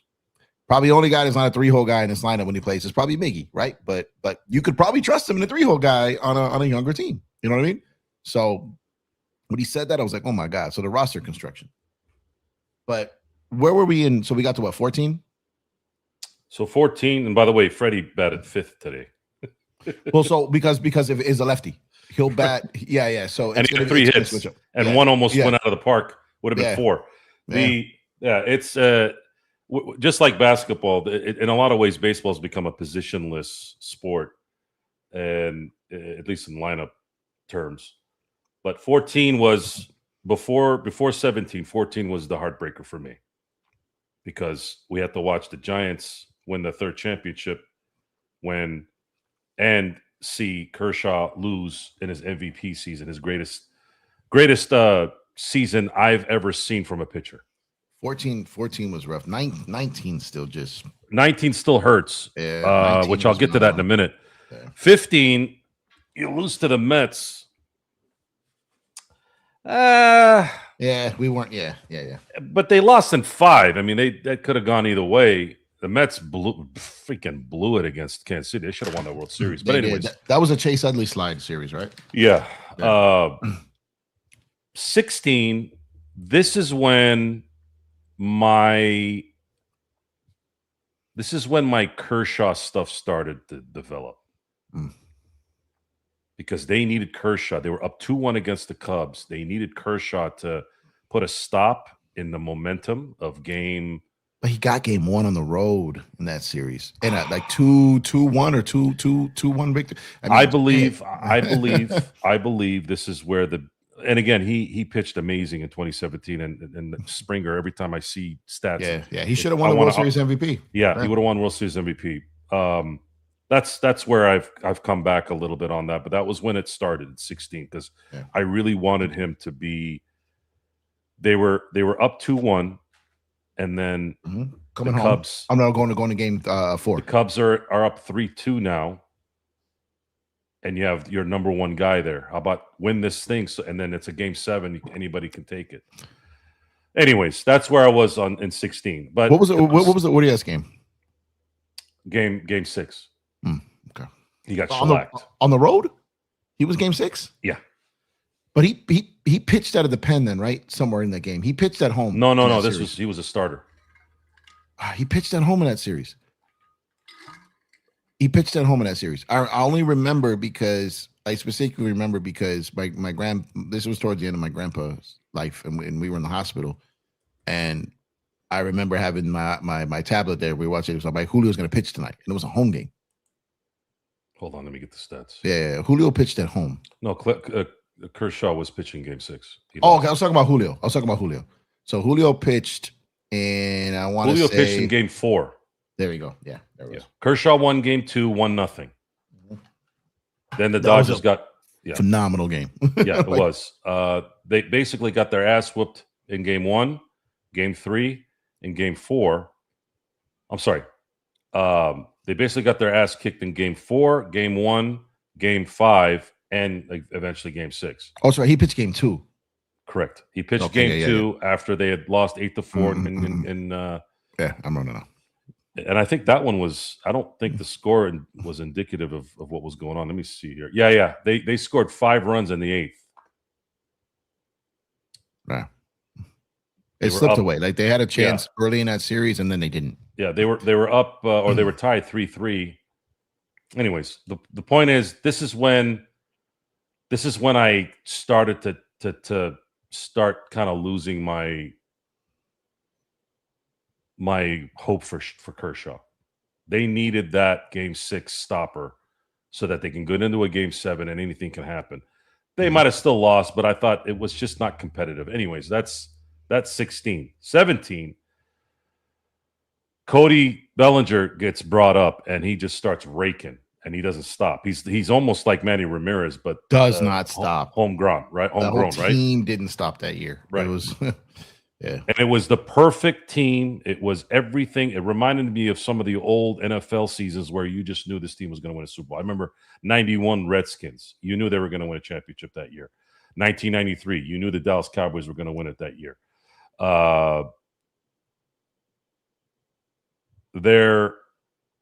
They sweep Arizona. They return the favor to Chicago and beat them in 5. Kike closes it out with 3 home runs in game 5 in Chicago. And then Kershaw pitched a fucking gem in game 1. Chris Taylor hits a home run at the first bat, right? He leads off with a home run. He leads off with a home run. And then the place goes game 2 nuts. Right. Game 2. I think Turner homered in that game too. Game 2 was fucking Kenley. That one again was where Kenley started getting on my bad side. That was the beginning of that. However, knowing what we know now, we all know what happened there. So 2018, it was apparently clear that was Boston's year. However, they had a lot of help in doing that. And whether they would have won without it, I'm not going to sit here and say anything that I can't prove. But they got caught cheating, and to me, I don't know how that would have ended if they weren't cheating. So the way, for those of you who don't know, so I don't come out and sound like a hypocrite. Well, what has Boston done to indirectly make up for that? You all know. A lot. He's playing shortstop for the Dodgers, and he's helped the Dodgers put 3 of these on. So if, let's just say, for God help me purposes, let's say they traded Garrett Cole. Let's say Garrett Cole was pitching that year. He wasn't. But let's say Garrett Cole was on Houston, and they trade Garrett Cole to the Dodgers for a couple of used trucker hats and some of those Bazooka Joe gums, right? Like they did for Mookie and trying to get out of David Price's contract, by the way. What a stupid fucking idea that was. They've done that twice with us, by the way. Yeah. And then at that point, I'm like, and then you win. And they won pretty much immediately, didn't they? Yeah. They won immediately, yeah. They won immediately. Then you're like, all right. And maybe a little bit of me right now is saying, again, indirectly, them not signing Kyle Tucker. Now we got Kyle Tucker, who was part of the 2022 title team in Houston. Okay, not really, but it's never going to get made up, so it doesn't really matter. I'm just telling myself that to calm myself down. I'm never going to get off that. What's important here for all the renting in your head bullshit cliche that's gotten really old. The rent-free stuff. The rent-free stuff has nothing to do. I'm an owner. I don't rent anyways, by the way. I own my cars. I own my house. I own everything in my life. I don't have anybody renting, or I'm not renting shit. The rent-free jab is the weakest clapback in sports. I got a good answer for it. My answer to that is, listen, motherfuckers, it has nothing to do with I'm thinking about it all day. It's that if the discussion comes up, there needs to be a reminder that ring isn't real. It's in the wrong place. Much like George Springer's World Series MVP is in the wrong place. That thing belongs in Texas in the trophy room with Clayton Kershaw. It does. And I want to remind you guys of that every day if I have to. Every fucking day. I want you guys to remember that. Now, whether that ignited something Sure, I think it's a good way to look at it. I don't know necessarily if I'm all the way into that. I think when they won in 2024 was really when it got ignited. And then now with the hurting the game bullshit, now they go and get Edwin Diaz and Kyle Tucker. Now they're really saying, go fuck yourself. Mm-hmm. But they're not saying it in any way, in any innuendo. We're doing that for them, right? Because we don't have any skin in the game, really. But I think that's what's ignited them here. All right, motherfuckers, you guys want to start talking about lockouts and all this bullshit? Okay. We were still signing guys. We were still trading up for guys. Like, what changed all of a sudden that now we're ruining baseball? Why? Because we started to win? It was Shohei's deal. It's the Shohei deal, man. Yeah. You don't remember what happened in game one against the Padres? Yamamoto gives up 3 runs, and his boy hooked them up 2 innings later. We don't win anything. You don't win that series without Ohtani hitting that 3-run bomb off Cease. And everyone talks about his performance in those playoffs. I was at that game, and that was when he chucked that bat, and I think they ended up getting up 5 runs in that game, right? And then if Ohtani does it, he did the same exact thing in the game against Venezuela in the WBC. Same exact thing. Yamamoto gives up the bomb to Acuna Jr. The second the Shohei goes up there and hits that home run, what does he do? Looks right back to the dugout to Yamamoto's like whatever. I don't know how you say it in Japanese, but it was basically like, I got you. Well, I actually said that, and it's on a post. I said, Don't worry, I got you. And one of my boys is a smart-ass Dodger fan. He goes, is that really what he said? I said, yeah, he said it in Japanese. Yeah. Just totally pulling that out of my ass, right? No, but so to that, he did, though. I mean, he's looking right at him, and he signaled him like, I got your back. Like, that's part of this. That's part of why. So why are you saying that this is the greatest team you've ever seen? I'll tell you why you're saying it, and you're going to agree with it. Maybe these guys, and I was saying this before you got on too. You look at the arrogance of Arizona in 2023, the arrogance of 2022 Padres, and then the arrogance of the dipshits up in Canada. Sliding like it's a fucking like you're in an amusement park, right? In where? In the home, right? In where? Huh? Up where? Up in the up there in the cold areas. Yeah, but you said the country in Canada. I don't. What do we call it? It's not Canada. What is Canada? It's Canada. Yeah, Canada. The Cantadians from Canada. There you go. Right, there we go. Yeah, it's on video now, and it's going to continue to be on there. Canada. The arrogance out of all 3 of those teams doesn't even get close. Not even, at least not publicly, with this team that has won. When teams win in baseball, this is my interpretation, except for the Yankees of the 90s. These guys, they win a world championship. You can throw Atlanta in there, but that's a whole different story. I'm not going to get into it because they lost too many times when they should have won. The focus of being great year in, year out, not resting on that championship, because everybody rested, it seemed like. Everyone rested. They rested in a way where Atlanta wins a world championship in 2021. They finally break through, and then they let their number 1 guy go. Well, what the fuck are you doing? Yeah. What paper said that? He hit the 12-year mark. Now we got to go get Matt Olson from Oakland. Really? That's what it said? And they're not a dumb franchise. That just blows my mind. They did a dumb move. That was an extremely dumb move. But and of course, it's always the same story, too. I heard this shit was Shaq. And then you find out what the real story was. Mm-hmm. I'm like, wait a second. That's not what happened.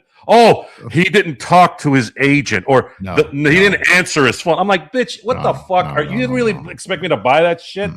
When you want somebody, you don't let them get there. The Shaq situation, I had a front row seat to. Front row. The Shaq thing. Okay, the guy's reading. The guy is reading the Sentinel, a survey, and this is pre-internet the way it is now. We're talking about the infancy of the internet. I remember there was stuff on the internet, but it was very minimal. This was Yahoo. This is when I got Correct. started linking with media. Yeah, so where we still had AOL Messenger and shit, right? Yeah. The Orlando did not want to give him 100 million. He wanted 150, and it's already now public. Anyways, he talks about it now. He wanted 150. Orlando didn't want to give him 100, so he ends up getting a call from his agent. He goes, "Hey, I need you to go see Jerry West." Jerry West apparently was wearing some kind of bathrobe or some kind of cool thing, whatever it was, jacket. I don't know what it was. So he tells Shaq, he goes, "Look, I got some good news and I got some bad news for you." And Shaq, this is where Shaq and I always connect. I always ask for the bad news first.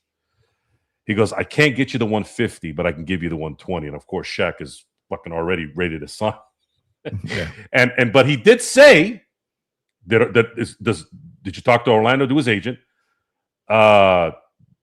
Do they want to match? No. Instead of all this, you're listening to the old GM for Orlando. I keep forgetting, and I don't want to diss on him because he's got not Pat Garrity. That's the owner. It's the other one. Pat Garrity wasn't the owner. It was the Martins with it. It was Martin. No. The Greg, someone with a G. No, Pat Garrity was the he's the guy with the kids, right? You had Martin, you had Garrity, and you had the other dude there. So the guy below him, the GM. Hold on. Oh, not Pat Garrity. I'm tripping. No. It was Martin. Martin was with Dwight. It was what's this dude's name? That was the Voss was the owner, and then it was because this is the dude who went on public television and said, I guarantee you we're re-signing Shaquille O'Neal and Horace Grant. Pat Williams. I said Gary. Pat Williams. I know who you meant. And then John Gabriel. So John Gabriel, yes. They interviewed John Gabriel, and it was completely different than what Shaq said. Right. And I believe Shaq. There's no reason why Shaq would. Because Gabriel said he called and said, "Did you sign?" And Shaq's like, "Yeah." Acting like, "Oh, wait, we were going to give you an offer." Why would Shaq say, "Did you ask Orlando, to his agent, what they said?" Why would his agent go, unless his agent was lying, right? But no. So, anyways, go ahead. Yeah, his agent is. I know Leo. So, like I said, the reason I say a front row seat to this, this is one of the things I don't have to say behind the scenes because one of my best friend at the time was Francis Capra, Lil C from A Bronx Tale, who was the kid from Kazam. So they were filming that movie during this whole process. So Leo and Leo and Dirt, which was Shaq's cousin, were always on the set. Okay, and what happened was there's also a missing link here to that. You had the Shaq and the Jerry Buss thing, but the part that doesn't get talked on that is the Shaq and Jerry West thing. So there's a portion of it where he calls and leaves a voicemail for West made kind of that offer first, and then he left a message on Jerry West's machine basically saying make the deal. Shaq, like not his agent, Shaq, make the deal. And he calls him, he gets it done because what happened is also the thing with the Sentinel poll is that was the team using the newspaper for the poll. That wasn't the newspaper doing it on its own. The Orlando Magic organization used the Orlando Sentinel for data. You can't make this up. So rather than poll their own season ticket holders quietly, they used, I'm going to say this again because they used the Orlando Sentinel to use that poll. That came from the Magic. And when the paper did it, and everyone said, no, he's not worth it. The team felt justified with the answer. They didn't expect all the blowback because they're like, look, you all said he wasn't worth it. Why are you going to be mad if we let him go? We don't want to pay him, but we need justification from you to let him walk. They got the justification. They let him walk. And then it still blew up in their face. And I remember that because there was also Shaq always wanted to be a Laker. I want to be clear about that. Shaq always wanted to be a Laker. He was determined to be a Laker. He was going to figure out a way to be the Laker.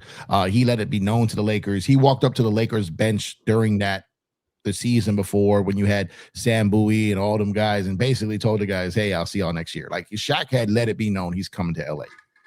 Had let it be known. That I mean, Jerry West went out there, dumped Anthony Peeler, dumped George Lynch, dumped Doug Christie. He went out there and just cleared the slots. He did everything he could because he knew that Jerry West was far more. This is going to sound crazy, but it's 100% the truth. And I know a lot of people don't want to hear this, but it's 100% the truth. Jerry West was way more influential in getting Shaq than he ever was in getting Kobe. That is 100% true. 100% true. Believe it or not, Jerry West was probably the least involved in getting Kobe when it came down to it. Now, he was in it. He was part of it, but he was not the main player in getting it. Once it got to a point where Kobe and his agent and his family and Joe, you know who the biggest guy who got Kobe to LA was? Calipari? No. Sonny Vaccaro was the biggest guy. Oh, yeah. Sonny Vaccaro. So at the end of the day, and I say this respectfully because he got the deal done. I say this respectfully. Jerry West was at the bottom of the pile when it came down to the credit for getting Kobe Bryant. The credit, because Jerry West didn't even find out, didn't even jump on the Kobe train until late into the game. That was Kobe Bryant. That was Sonny Vaccaro was the pillar, but the guy in the middle of all this was his agent at the time was Arm Tellem. So it was Arm Tellem, Sonny Vaccaro, Kobe Bryant are the ones that forced it, and Calipari was committed to taking Kobe Bryant. Kobe called him and said, my heart is in LA. I just really want to be in LA. Don't make me go to Jersey. I want to go to LA. It was Kobe Bryant himself who told that to Calipari himself. And when Calipari heard that, he went to dinner with his contingent the night before the draft. And it said, tomorrow when I make the phone call in, we're drafting Kerry Kittles. And everyone in the room, everyone at the table did everything they could to reconvince him, make him come here. We'll figure it out. But Calipari didn't like that Kobe didn't kiss up to him. So Jerry West made the trade happen. He made the workout happen with Michael Cooper. He did do that stuff. But that's when this is why, Joe, and you know me, this is why when people sit up here and say, oh, well, Luka fell. I'm not going to go much further than this, but this is the foundation of my argument and some of this stuff, so you can kind of understand where I'm coming from on it. If you can say that Luka Doncic fell in Rob Pelinka's lap, well, then you have to say that Kobe Bryant fell in Jerry West's lap. You get what I'm saying? It isn't about the people; it's about the scenarios. That's all it is. So he was way more influential in getting Shaquille O'Neal. He was also against Magic Johnson. So it's like even the best of all time, the greatest of all time, doesn't always get it right. You know what I mean? Jerry West was great at finding those fucking role players and those guys you can plug in and do this and snatch this guy and do that. But Kobe Bryant was delivered to him and he didn't want Magic Johnson. So I'm just saying, think on that. So what I'm saying is Jerry West actually had a lot more to do in the Shaq thing that he gets credit for. And he had a lot less to do in the Kobe thing that he gets all the credit for. And that's crazy. You know what I'm saying? Well, wasn't getting Vlade out contingent on money to go to Shaq also? That's probably why he almost had a heart attack a couple times during that time. No. So what happened was a lot of people don't know this. They got Kobe first. So it had nothing to do with the money on that. So they got Kobe first, and then there was a lockout. Remember? Mm-hmm. There was a brief lockout. Brief labor stoppage. And I remember thinking, oh man, we got this kid, but I don't know if we're gonna get Shaq now. Then he made all those other moves. So no, that move to get for Vlade was because Charlotte wanted a starting center. That's all that was. So Vlade had nothing to do with Shaq. It was the Peeler move. It was all those other things after that led to Shaq. Because didn't Jerry West get interviewed to talk about did he lie then? So I'm not gonna say Jerry West lied. I'm never gonna get up here and say that. But when you see how it all broke down, when you go back and look at and you follow the money prior to, they were kind of deals and separate of themselves. So the Lakers had a bunch of. So if you go back and look at how it was, the salary cap was extremely low that year. The salaries were extremely low that year. What the Lakers were able to do at that point, they had to clear an additional. I think the Lakers were able to get to $90 million before they made no moves to get to 120. So when they made that move, when they got the word that yeah, he's choosing you, get the money, and they got the 120. When they made all those ancillary moves to get it, And I also heard they were prepared to drop Elton Campbell if he was insistent on they $150. were, but they also had a deal pretty a lot of I don't know if this is out there or not, but they also had a deal that was pretty far along the line with Mutombo. I heard that one. So they had that. So their thoughts were, we're going to come out of this offseason because they thought that Orlando was going to just overpay to keep Shaq. They thought that, like, we can't lose this superstar. How would we ever let this superstar go over money when we can pay more? And when they did that poll, the Lakers were like, oh, we got him. We got him. 7 years. And it was, I remember the night that news broke, Channel 7, late at night. I was a bad kid, so I was in summer school. I remember that night when that news broke. I think it was Fukuzaki on Channel 7. And it was an 11 o'clock news when that story broke. But back then, my way of getting information back then was crazy. But there was this guy for the LA Times, and he had this voicemail update. I think it was Cody Shevitz or something like that. And he had this, you could call in and hear a voice recording of the news that was going to break the next morning in the paper. So this was like cutting edge at the time. Like, you would get news before you got the paper. There was internet, but it wasn't, you're right. This was 96. So there was a version of the internet, but nowhere near like we knew it now. There was NBA.com, right? We were on Prodigy internet or some shit like that, right? So I remember I called into that line, and the guy was talking about the column that was coming out the next day about how the Lakers just jumped their offer by $30 million, and they're moving these guys out, which was Lynch, the Vancouver deal. And the next morning, it's in the paper. That deal gets done, and that's when you knew, oh, they got him. They got him. Like, they got him. They just jumped $30 million. You're not giving away George Lynch and Anthony Peeler for free. You're not doing that. That people forget that 95 team was good. They went to the playoffs. They beat the Sonics. They got George Karl fired, which is why he hates them. They weren't giving those players away for nothing. They knew they had him. And I had heard that the night before, because I'm telling you, I was so thirsty for information that I used to go, I'd have my cousin drive me down to the print facility, and I would get the papers then like late night for the next day. Like, I was obsessed. I was crazy how I went about getting contacts and networking and info. I was nuts. Like, nuts. That's how I got all the contacts I had over the course of 20 years. And the Shaq thing was coincidental because my best friend at the time was Francis Capra. And like I said, he's Little C from A Bronx Tale, where a lot of people know him from. But, well, actually, more people know him from, what's that show? With the Come on, Veronica Mars. He's known for. If I'd had a son, that would have been him.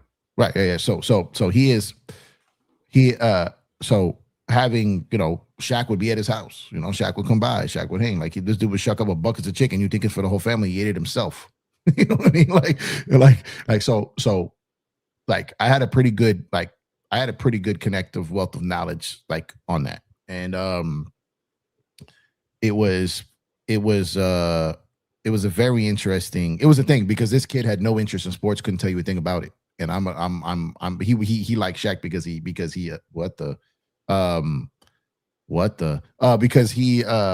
had a music connect. They had that. Oh my God, what the heck is going on here? This is crazy.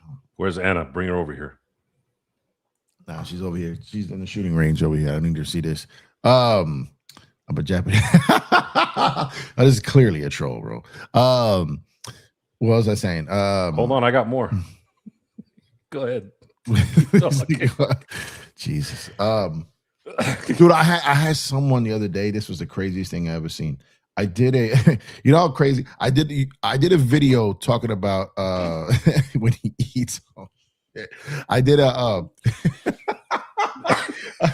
Jesus. Oh my God. All right, here's a little. This is the most tame one, by the way. Jeff for president. Nah, that no one wants that.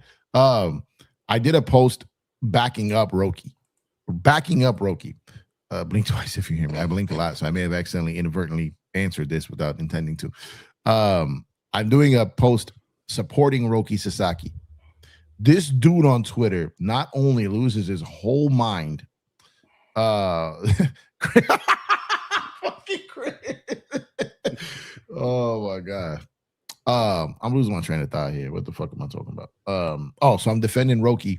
This dude goes ballistic on me, threatens to kill me and my family. He starts tracking down all this, and I'm like, how dare you diss Roki's just like I did a video defending him. You just read the caption and went to that level? Like what? It got so bad where Twitter actually messaged me and said this person is making hazardous threats against you and I'm just like, what in the but people, man, on the internet is crazy. It was crazy. So I did what any logical person would do at that point. I just I followed his wife on IG, and so like but man, it was crazy. It was crazy. Oh, speaking of IG and everything, I'm gonna have a guest on the show soon, and she's gonna bring a trumpet. Bum, bum, bum, bum. Is this who I think it is? Yeah. You better send me a link to that one. I'm just kidding. You can handle that. No, you know what? That whole thing was it wasn't we talked about it. It wasn't yeah, I just something didn't sit right with. I saw something last night. When I did a video and I could talk about it. Like when I saw the reaction to how people treated her. But we're leaving. You know where we go, Joe? When we go like right where they film the post-game show. I thought you were gonna be there yesterday. I was gonna. I was looking for you. Yeah, where's Jeff? Yeah, so here's the thing. I was going that direction, but as I'm coming over that little that kind of bridge right there, I heard the trumpet again. And I'm thinking it's a fan, because they take shit into the stadium, right? It's a trumpet. Who knows? Maybe someone took one in. And I'm hearing the trumpet. I'm like, oh shit, someone's playing it. And I look down, I'm like, oh shit, it's her. Like it's her, like in the mix with everybody. And I'm like, you know what? A lot of people would have just tucked their tail between their legs, got the hell up out of there. And she was like, fuck y'all. You know what I mean? She was like, you want me to do it? All right, I saw her. She put the bag down. She took her shit out and she fucking killed it. And I'm like, I like that. You know what I mean? I like that. Like, she's like, but I also liked that there was like 50 to something-ish people there, right? It's like a hub. There's a lot of directions, people coming in and out right there. And they were like lifting her up, and when I saw that, I don't know. It wasn't about the music. It wasn't about any of that. It was about she got back up. You know what I mean? She got back up, and that's what got me. That's what got me. And I was like, you know what? And then I posted a video, and it was mainly on TikTok. On TikTok, and I'm just getting belted with just how they were just killing her, like belting. So I did my video, and I didn't have any intention of it like doing what it did. I meant what I said, and it just took on a life of its own. There were people hitting her in the comment section, her own comment section. She reached out to me, she followed me, and I was like, yo, I got to get this girl on my show, man. I got to hear the backstory, all that. I got to hear this. Like, I got to do it. And then she hit me back, so let's do it. I'm like, all right, shit, let's do it. And I was like, but this is 24 hours ago, right? It's just crazy, It's just crazy how and I have a whole thing in my mind now. You know what I mean? Like how this can become something, but for mutually beneficial from a creator standpoint, right? And so it was crazy. Like it was just crazy. And I feel like she came out tonight and you felt like what I saw the second version of last night. Like she's like, all right, motherfuckers, you know, like, and So she flourished from the criticism. Some people do yes, that. that's what I love, right? And that's what I'm saying. She got back up. A lot of people don't do that. Let me flip the script real quick because I'm going to be very careful how I phrase this because this was a tough topic for a lot of people, not me, because to me it was obvious as day what was happening last year. And I'm gonna be very careful with this, but last year there was a performer who showed up, who was a Giants fan, by the way, performing at Dodger Stadium. So there's the first red flag. Now, when you do these performances, when you're singing the national anthem or you're doing any type of performance, it has to be cleared by the Dodgers. You have to express what you're saying, express what you're doing, and all this. So during this process, she had this performer had asked the Dodgers. She said, "Okay, I'm going to do it, but I want to do it in both English and in Spanish." Okay, this was a Friday or Saturday night game. Off the top of my head, I don't believe I know what you're talking about. Yeah, it was the Padre series, and it was either Friday or Saturday. The day I don't remember, but it was a weekend game. Okay, she tells them we're going to do both. Well, the Dodgers just had the Spanish national anthem and all that done on the Taco Tuesday, the Tuesday before. So the Dodgers already had the Spanish, quote unquote, the singing in Spanish performer of the week. Okay, so that's a no. That happened. So she said, "I want to do both," and then they're like, "That's going to run too long. We have a time, we have a schedule. Like you can't do both. You can't do both." So the lady comes up to her and said, "We're going to have you sing in English because we can't do both." She didn't say, "Hey, I just want to sing in Spanish and that's it." She said, "I want to do both." The Dodgers said, "We're just going to have you do English." Didn't say, "You can't do Spanish. We're going to have you do English." You can't do both. We just had it in Spanish a couple of days ago. She has her whole social media team filming her through the whole thing and just drags the Dodgers through it. Now, knowing this, that the Dodgers said that, booked her, got her out there, knew the whole story, talked to them numerous times throughout this process, that there was no issue with her singing in Spanish. There was just logistics, right? This is what we're planning to do. And so then she goes down there to the field and makes it about herself and sings it in Spanish, despite the Dodgers, and then goes about posting the video, bashing the Dodgers and calling them out and doing all this. Now, had the Dodgers done it maliciously, I would have sided with her. But because in an interview that she did after, she slipped up and talked about all the pre-work that the Dodgers did. She did an interview with Power, I think it was Power 106 in LA. She did an interview talking about all the lead up to it, how she talked to the Dodgers, how she said she wanted to do both, and she was trying to do this, and the Dodgers couldn't find the time, so it had to be one or the other, so they chose English. And then she never spoke of that part of it again. So she went down there, cries on the field, does all this. And again, if she was really oppressed or done dirty, then I get it, but she wasn't. She wasn't. It was an opportunist. And I was there for that game as well, right? I was there for that. I went that whole series. You and I went a game in that series, the Padre series, with the brawl, with the fight, with the guys get hit left and right. Having seen how this girl Tatiana handled her situation versus how this other girl handled it and got back up, never once made it about herself. I haven't even seen her address it once. I addressed it more than she did. So seeing both sides of that, that's why I'm rooting for her. You know what I mean? Because what that other girl did, she totally used the Dodgers to drag them through the mud to benefit herself. And there is a complete paper trail as to how that was 100% not true. But she jumped on a political wave and a social media wave and what was going on at the time. And I felt the Dodgers got dragged because of that. And that was not real.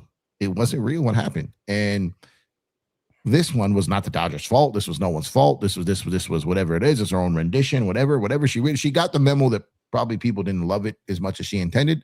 And whether it was nerves or whether it was a different rendition, whatever, she went out there today and she fucking killed it. Good.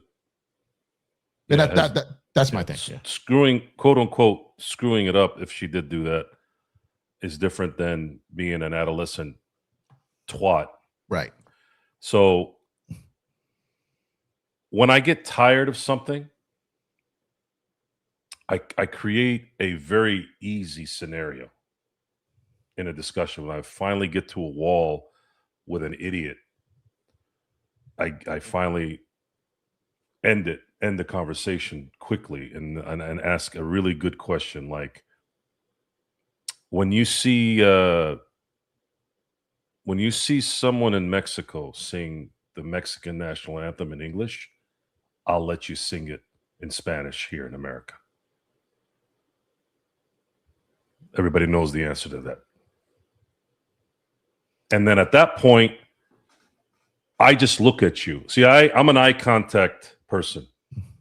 I make people very uncomfortable with eye contact, even men, grown-ass men too.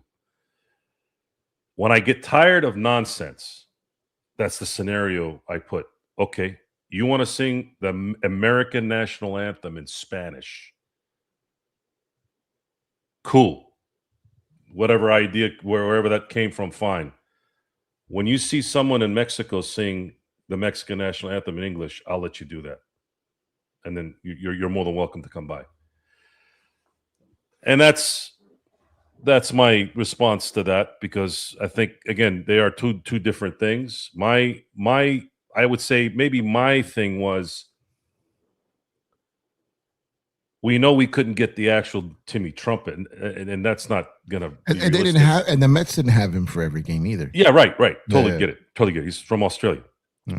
But that song has been playing on my phone at least once a day since the Edwin Diaz sign. Yeah. And the mastery of that song is embedded in my head. Mhm. And the second I heard something different, I reacted, because, and this was it actually technically wasn't the first time they did it. It was when I was there 3 days earlier. It was just a preseason game though, but the Timmy Trumpets was on the speaker and Edwin Diaz came, and I didn't know that they were going to do that. Mhm. And I sent you that video. So I recorded it. So what's great about the last couple days is, as much as I've enjoyed the comebacks and Tucker doing what he's doing, and obviously what Freddie did today, and Glasnow pitching 6, I couldn't wait for Edwin Diaz for these 2 games. That was all I thought about. Oh man, when I was at the stadium, and as soon as Freeland got the second, that's all I could think of. That's all I could think of. We talked about it. I was saying this before you got on, talking about the discussions before you got on. When Will Smith hit the home run, the moment it cleared center, trumpets. The only thing I thought about was trumpets. Mm-hmm. I think we texted each other. I still watch Freddie at bat, but the whole time I'm thinking, trumpets. Right? And then, but I did sort of at the end. I'm like, man, it'd be nice if Freddie could knock one out and just give him a 2-run lead, right? Didn't need it.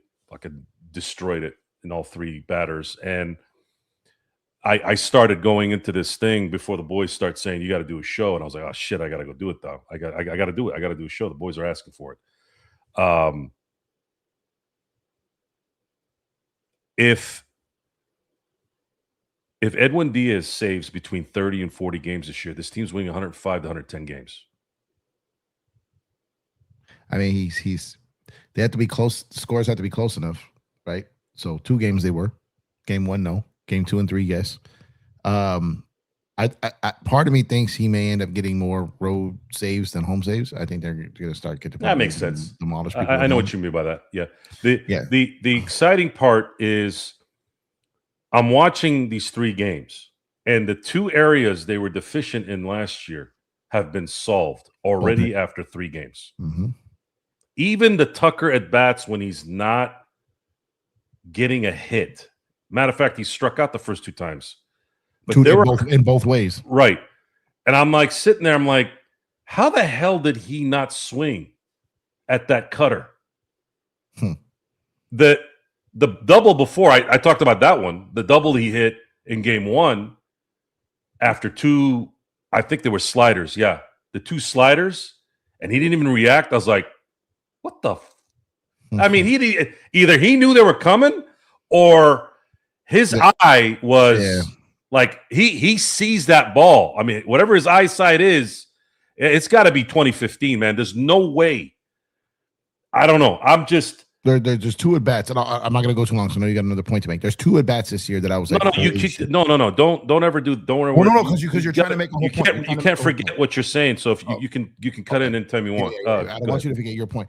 There's two at bats of this season. It was the Tucker one that you exactly talked about, and the other one was Mookie's at bat last night. Because that first pitch he fouled off, and he's like, "You don't got the balls to throw that again. Because if you do, I'm getting it." And the fucker threw it again, and Mookie sent it oppo to the other. So same thing. So that's what I'm saying. Those are the two best at bats I've seen this year. Were those two? They bring in a right-hander, and then he walks Betts in 4 pitches. Mm. Don't walk Mookie Betts. No, when the freaking umpire took one to the cranium in that at bat. Yeah, you missed the catcher and the batter with that pitch. Yeah, that one banged pretty well. I think he got spooked. The funniest part was, did you see Mookie? So you see the catcher immediately react. You see how Mookie goes from one side to the other. Like Mookie's like, "Can this motherfucker call? Can he see the game right now?" Like Mookie was like, "Okay." The catcher's like, "Are you okay?" And Mookie's like, Can he call the game? like and he did well, by the way, all game. I thought the ump had a good strike. No. He did. Even that one that Diaz challenged. I'm like, what are you? Why? I'm against pitchers challenging pitches. Like it should be the catcher. It should be the catcher. But anyways, the whole what I'm laughing at is everyone's approach to the umpire getting hit. Mookie's was like, if you go back, I don't know if you recorded or not. If you go back and watch it, Mookie is on one side for a second, and then he's on the other. Like he's gauging the umpires, like he's the medical staff or something, right? Like it's hilarious. Even my wife was like, "What is Mookie doing?" Like he doesn't look like he's looked like it was just it was comedy. If you go back and watch Mookie, you see the catcher, you see the training staff, you see the other umpire, you see that and Mookie's in his own world, like what he's checking on. He's not looking at the same thing they are.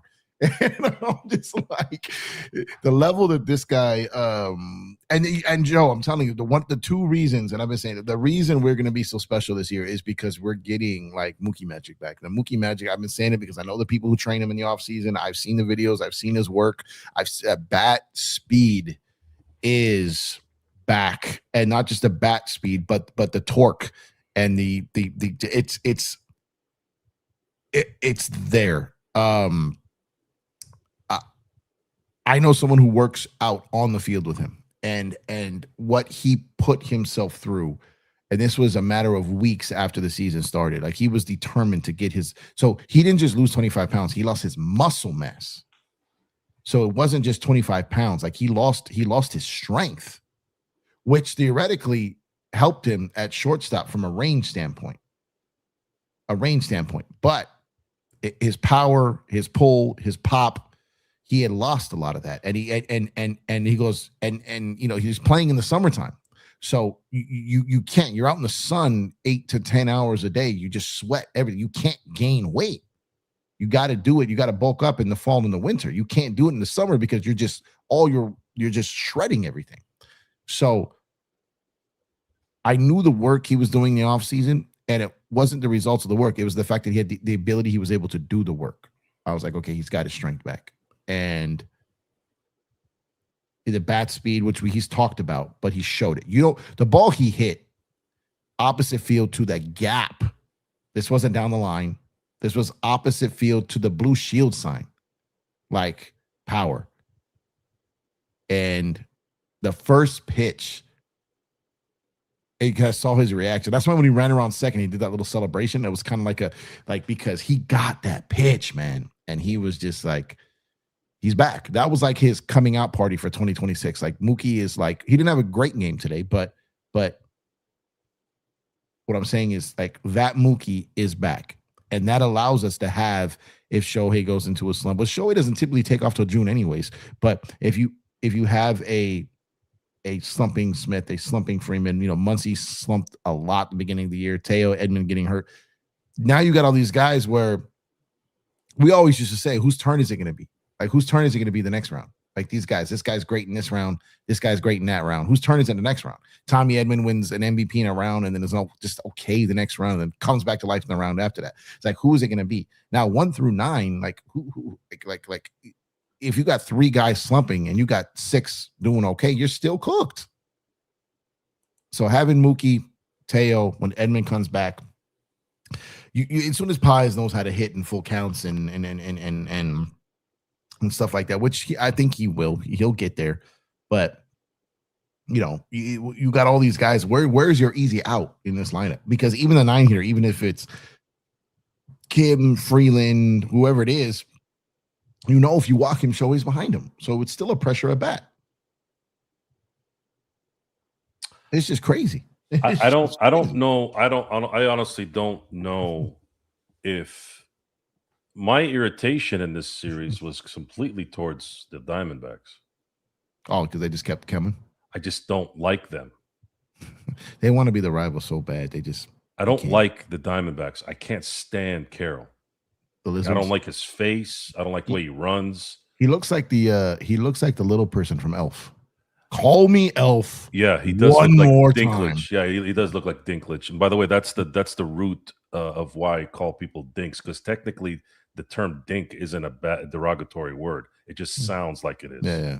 So Dinklage is actually where I got the word dink. When I call you a dink, I think of a dink like that. And that's not fair for Dinklage because I don't have any problem with him, but it's just, his name is perfect, right? Yeah. So, call me Elf one more time. It's funny. That was funny. I mean, that's a staple in my house. It's Christmas Vacation and then Elf afterwards. Elf is. I swear, I saw that movie in the theater. That's when he jumps on a tree. I lost my damn mind in the theater. Like that was Christmas Vacation. Those are two staples. Yeah, mine is my pops because he being a truck driver on the road. Planes, trains, and automobiles was always one. But but those two as well. I don't like the Diamondbacks. Matter of fact, I actually dislike the Diamondbacks more than I dislike San Diego. Giants, that's a difference. That's always going to be one. Yeah, because I feel like San Diego, I think I'm there because the way these dudes celebrated in 2023, like dudes pounding the grass, like going, like that wasn't even that was a punt year, man. Like it was. Well, I'll never forget. I can't remember if it was Rosenthal or Passan or the other guy on MLB Network. He said something that has never left me, and I've told you this. Both Freddie and Mookie had their worst series ever that I ever saw them in that series against Arizona. They were like one of 18 or something. Yeah, they could do nothing. They absolutely went to dog shit. Although it wasn't necessarily their fault. They had to press because every fucking first inning was 4 runs. The pitchers, yeah. So they were pressing, and that's different. That's different. When you're down 4 out of the gate, these guys are going to press. It's a natural instinct. So they got the double-edged sword on that. However, whoever it was that I can't remember it might have been Morosi. Actually, I think it was Morosi who said it. He said, you might be able to get through Freddie and Betts, because at that time it was Freddie and Betts, like the main 1 and 2, right? Yeah. You might be able to get lucky to get through those 2 guys in a short series. But if you get Ohtani, this is before Ohtani became a Dodger, but if you get Ohtani, you're probably not going to make it with the third one, especially if it's Ohtani. And again, not irony. That's not irony. Coincidentally, him saying that is exactly what happened in that San Diego series. Yep. He hits that 3-run home run and it was over. Yep. Like that was the moment I was like,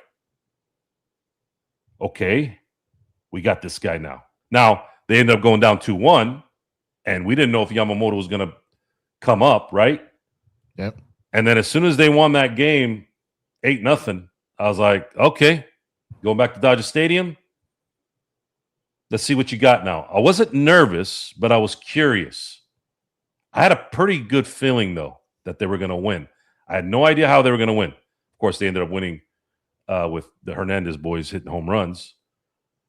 And I didn't give a shit. I don't care how the hell you win. You win. They barely lost, though, that game 3, man. I was nervous, but I wasn't. I was like, man, they didn't really get – like, I felt like they would quit before. They didn't quit in that game. They just were 1 run short. Well, because they got down big and then Teo hit the grand slam. Right. And then they just – neither team scored after that, and the Padres never scored again, right? They never scored again. They didn't score for You could argue that tail grand slam was the knockout punch because they never got 24 up from innings. They didn't score after that. Yeah, they didn't get up from that. That horrible fielding, I guess, in the third inning. It was the Miggy play, and then the ball hit the ball hitting Machado, but the Dodgers did not play that terrible in Game 3. They were terrible in Game 2, but they had bad luck in Game 3, and then Game 4 in a fucking bullpen game, just Brazier opens it up, goes in there, and he doesn't get enough credit for that run in 2024. All what he did opening in multiple games in the 24 run. He got waived in 2025, but people do not. When you sit back and you talk about the names of 2024, Brazier is a guy. He's a guy, Joe, in 2024, and I feel like no one even talks about him. He didn't go back to back. He was just a 1-year guy, but he was major. He pitched the beginning of Game 4. Like he opened up in Game 4 in a must-win game. You know what I mean? It was brilliant, and then he did it 2 other times in the playoffs. So he was phenomenal in the playoffs that year, and they DFA'd him like the next year. But Brazier, like you had guys that came in, did their jobs. Kasperius in 24, you know, like that's what I talk about volatility. That's why you can never look at a guy's last year for what it's going to be this year, especially if the guy's not getting 100 innings from a starting perspective. Volatility is a real thing. You know why bullpens are so volatile, Joe? Oh. The reason why bullpens are so volatile is because all bullpen guys are failed starting pitchers. And what happens is they fail at starting pitching. They go down to the minors, they go into the bullpen, they find some success. Oh, they've converted him. He's a lights out closer. He's a lights out setup guy. This guy's been changed the team since they put him in the bullpen, and when it's going good, it's going good. Problem is when that lights out reliever who was converted from a failed starter starts to have struggles and starts to fail a little bit as a reliever, they go back to that dark place of being a failed starter and they fall apart. That's where volatility comes in. So they need to be rebuilt. They need to be put back together. They need to have a little layer of a success to feel good about themselves. Now, it could be injuries. It could be location. It could be scouting and adjusting. But that's what happens. That's why bullpens are so volatile, because these are guys who are historical failures. It sounds brutal, but it's true. They're historical failures in their original craft. So they got put into the bullpen. It's like a starter in the NBA getting demoted to the bench, right?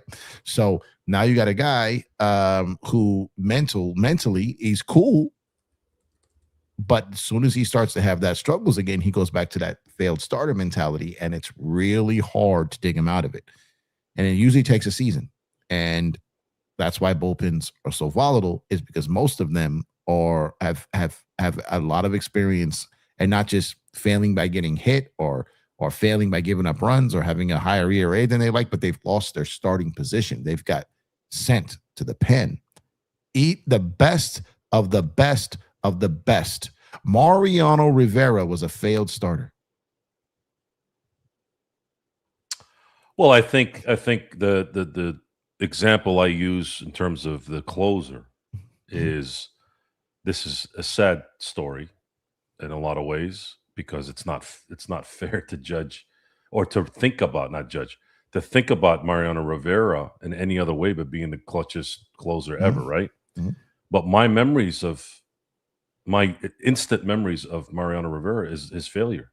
His failure in Boston, and his failure against Diamondbacks, Arizona in 2001. That one was the worst one because it was 3 outs away. The other one was, no one in a million years would have thought the Boston Red Sox were going to come back from it, right? No. But those are the two memories I have of Mariano Rivera. As clutch as he was, he still has his failures, and it cost them it cost them 2 World Series. They win, they destroy St. Louis if they get to the World Series. I have no doubt. Yep. And obviously they beat, and they lose out on a 4-peat. Yep. So it's I'm trying to come back to Kenley a little bit, especially now that he's getting close to 500 saves, and he's probably going to wear a Dodger hat, right? Yeah, he's going to. I know it was tough in 2020. That memory's not good. Yeah. But and of course 17 was the worst in my opinion. 2020 actually wasn't that bad for me. 2017 Game 2 is what killed me. Yeah. He closes that game out. The Dodgers They win. Yeah. win it all with the cheating. But you can say that about anything, right? They're going to sit there and talk about Hoffman, and if he hadn't given up a home run to Rojas, this is baseball. It is what it is, and maybe that's what's the winning. Winning always cures so much. It's and beyond just frustrations and beyond just the having the dopamine to carry you on instead of thinking about what didn't happen before. And I don't get into much as I've gotten older. I don't get into sentimentality mode a lot. I don't, and I'll tell you why. And I'm not dissing anybody who does this. For me, it weakens me because when there's a great anybody who hasn't seen The Sopranos, I know there's a lot of cussing in it. Some people don't like that. There are things in that show that define so much. Watch it on A&E. They take away the cursor. It's not going to be the same, but no. If that scene when Tony is sitting with Paulie and Beansy and the hot chicks, and Paulie's doing his, for those of you who don't know, Paulie is the guy with the wings in his hair, Paulie Walnuts. He's talking about everything that's going on in the past, and he's really starting to fume, right? And then he goes, and then Beansy's like, "Hey, you all right, Tony? Like, you seem kind of quiet." And then Paulie says, kind of like, "Yeah, Tone, what's up?" He's like, "Oh, well, remember when is the lowest form of conversation." And then he walks off, and everybody's like muted. That line is one of the huge things in my life that changed. It's amazing. It came from some TV show about some crook, right? But that line has set a tone for me in my life because ever since I heard that quote, the people that I talk to from back home and how they live their life and certain people that I've met over the years here in Southern California, you'll listen to their speeches or their discussions or their talk, and it's always about what happened before. And then, of course, it makes sense, right? I'm not a caveman. I don't have my wife in a closet with a big, club next to it, right? But some people can get that interpretation. My wife is a very capable woman. I could have never married in a billion years. Hey, hang on. She's a career woman. If I croak tomorrow, she's fine. She's got a job. She's got degrees up the yin yang. She'll be fine. She has a career forever. She'll never have to worry about a job. I could have never married someone submissive, even though it sounds like there's an iron fist here. The iron fist is not about controlling people. I don't want to control anybody. It's about controlling my situation. Protection. And that's what she understands. So when you run into these guys who talk about the past and the past and the past and this, it's like, what's going on right now? What are we going to do tomorrow? What are we going to do tomorrow? Richard Pryor had a response like that once. His agent was sitting there going, "Oh, I'm going to get you this. I'm going to get you that. You're going to be a this and that in 6 months, in a year, or whatever. And Richard let him talk the whole time for like 20 minutes. And then the next question by Richard was, "Well, that's great. Thank you. But what are we doing tomorrow?"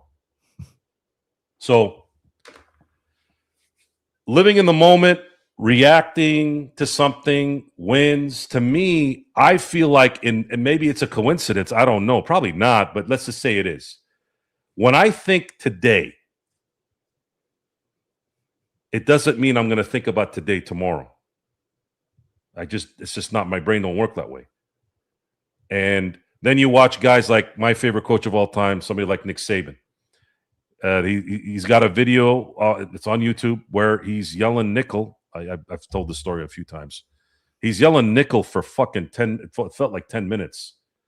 And you're thinking, I'm thinking when I first saw that, I'm like, it's a close game. They're doing whatever, right? Dude, they were up by like 50 points. And there was like 13 seconds left in the game. What does that tell you? Details. So, how I can tie this in with our team, the LA Dodgers. Let's talk about that for a second. I think this is something that everyone's going to like. Is it luck when it works like 8 times? No, it's not. Okay. The manager moves up the best hitter in the moment, which I hadn't seen him do. He switches a player. And as basic as it sounded, oh, well, you know, Páez has a stronger arm than Edman.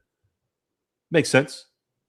But when it works to a T and to the point of that volume, and then on top of that, you put in another guy in there that has barehanded plays, behind the back plays, out of balance plays, one-armed home run play. Like, at what point does skill versus luck come into there? It's skill. It's instinct.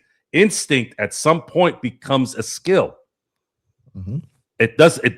Luck has nothing to do with it. No one knew that Miggy was going to do what he did. Did we not know? Dude, we talked about this a year and a half ago. Mm-hmm.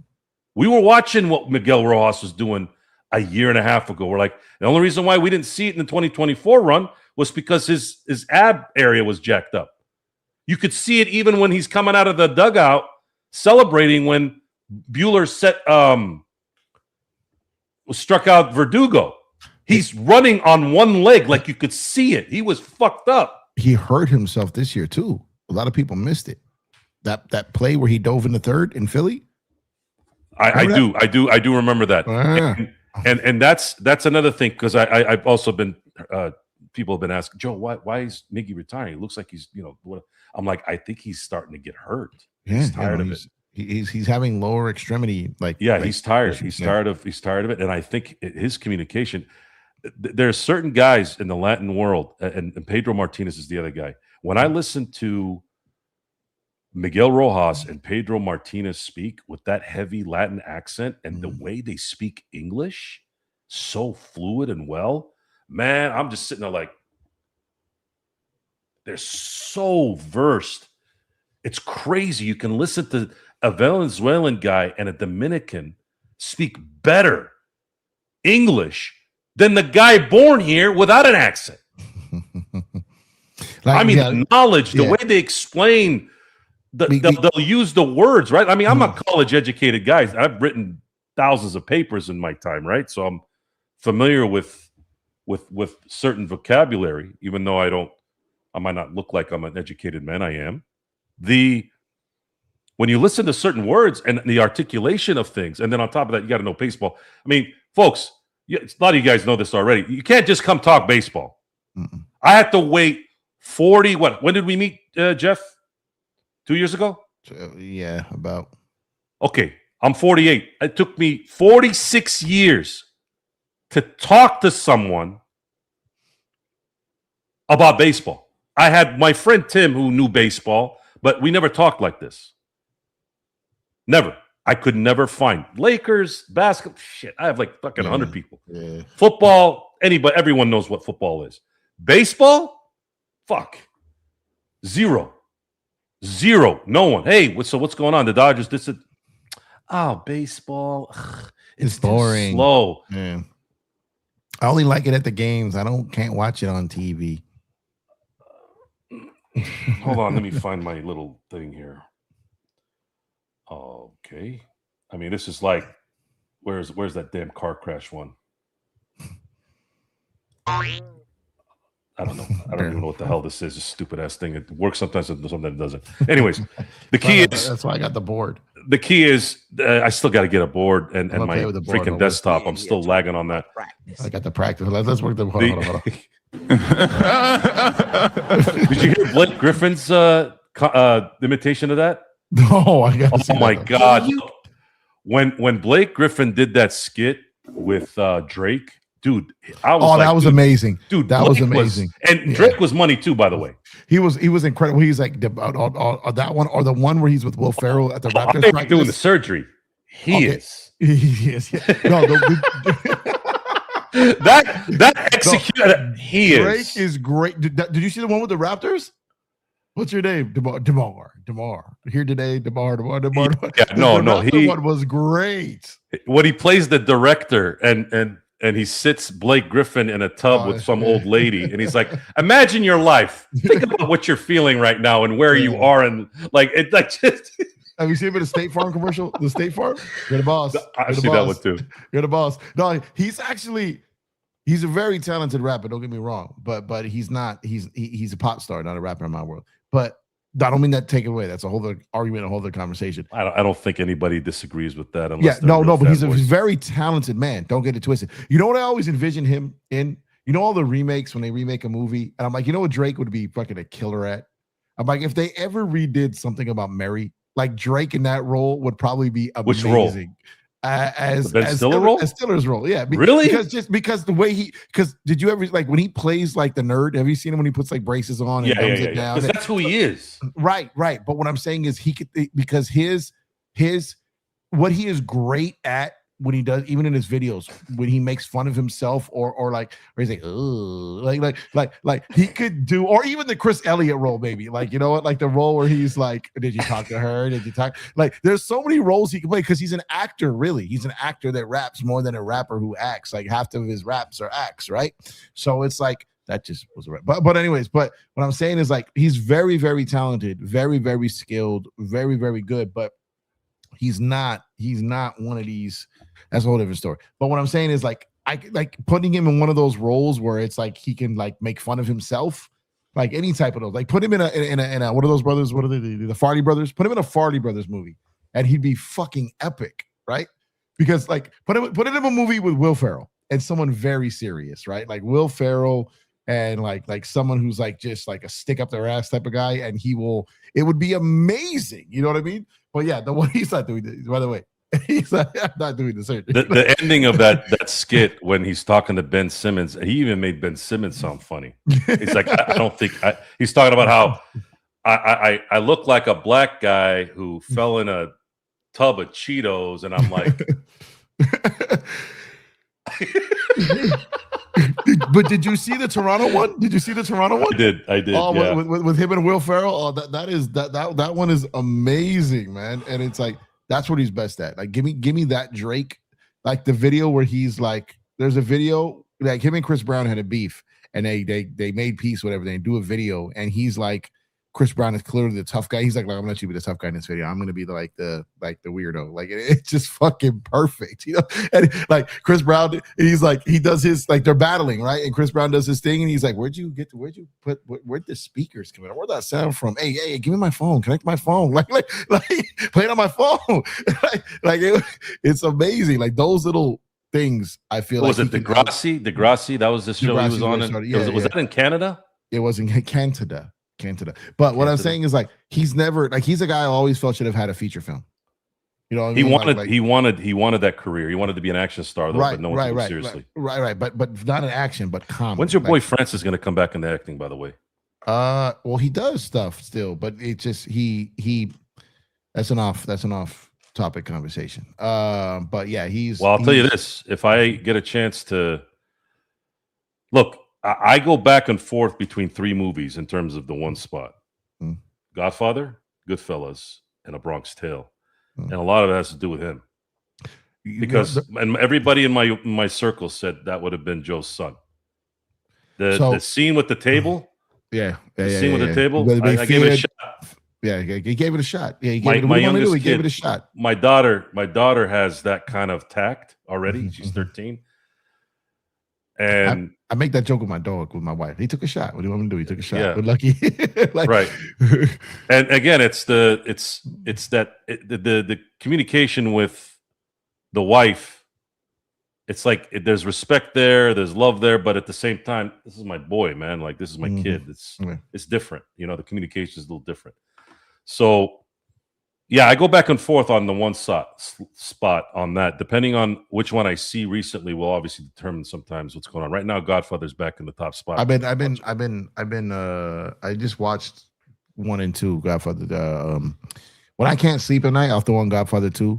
like, and just let it roll and roll and roll. And I usually knock out about halfway through. But let me get back to Bronx Tale real quick. A fun fact It's about funny Bronx that you Tale. do that, dude. I used to do that for years. Now I Yeah, don't. I do Now that. Another movie I do that with. One of my favorite. I mean, Bronx Tale is one of them though. One of my favorite like knockout movies. I'm gonna watch till I pass out. Boiler Room. Boiler Room is the one I play. I love Boiler Room. It's kind of like an indie. It wasn't a big budget, but it had a lot of guys before there was somebody, Man. right? Boiler Room is one of my favorite movies of all time. I could probably do that movie word for word. Boiler Room is legit. Yeah, but what I'm saying is so in that movie in Bronx Tale, so Francis Capra is Little C when he's Little C. Big C is Lilo Brancato, right? So Francis's sister is in the movie. He's one of the girls in the beginning that when they're in the driving. It was like, hey, like you wish.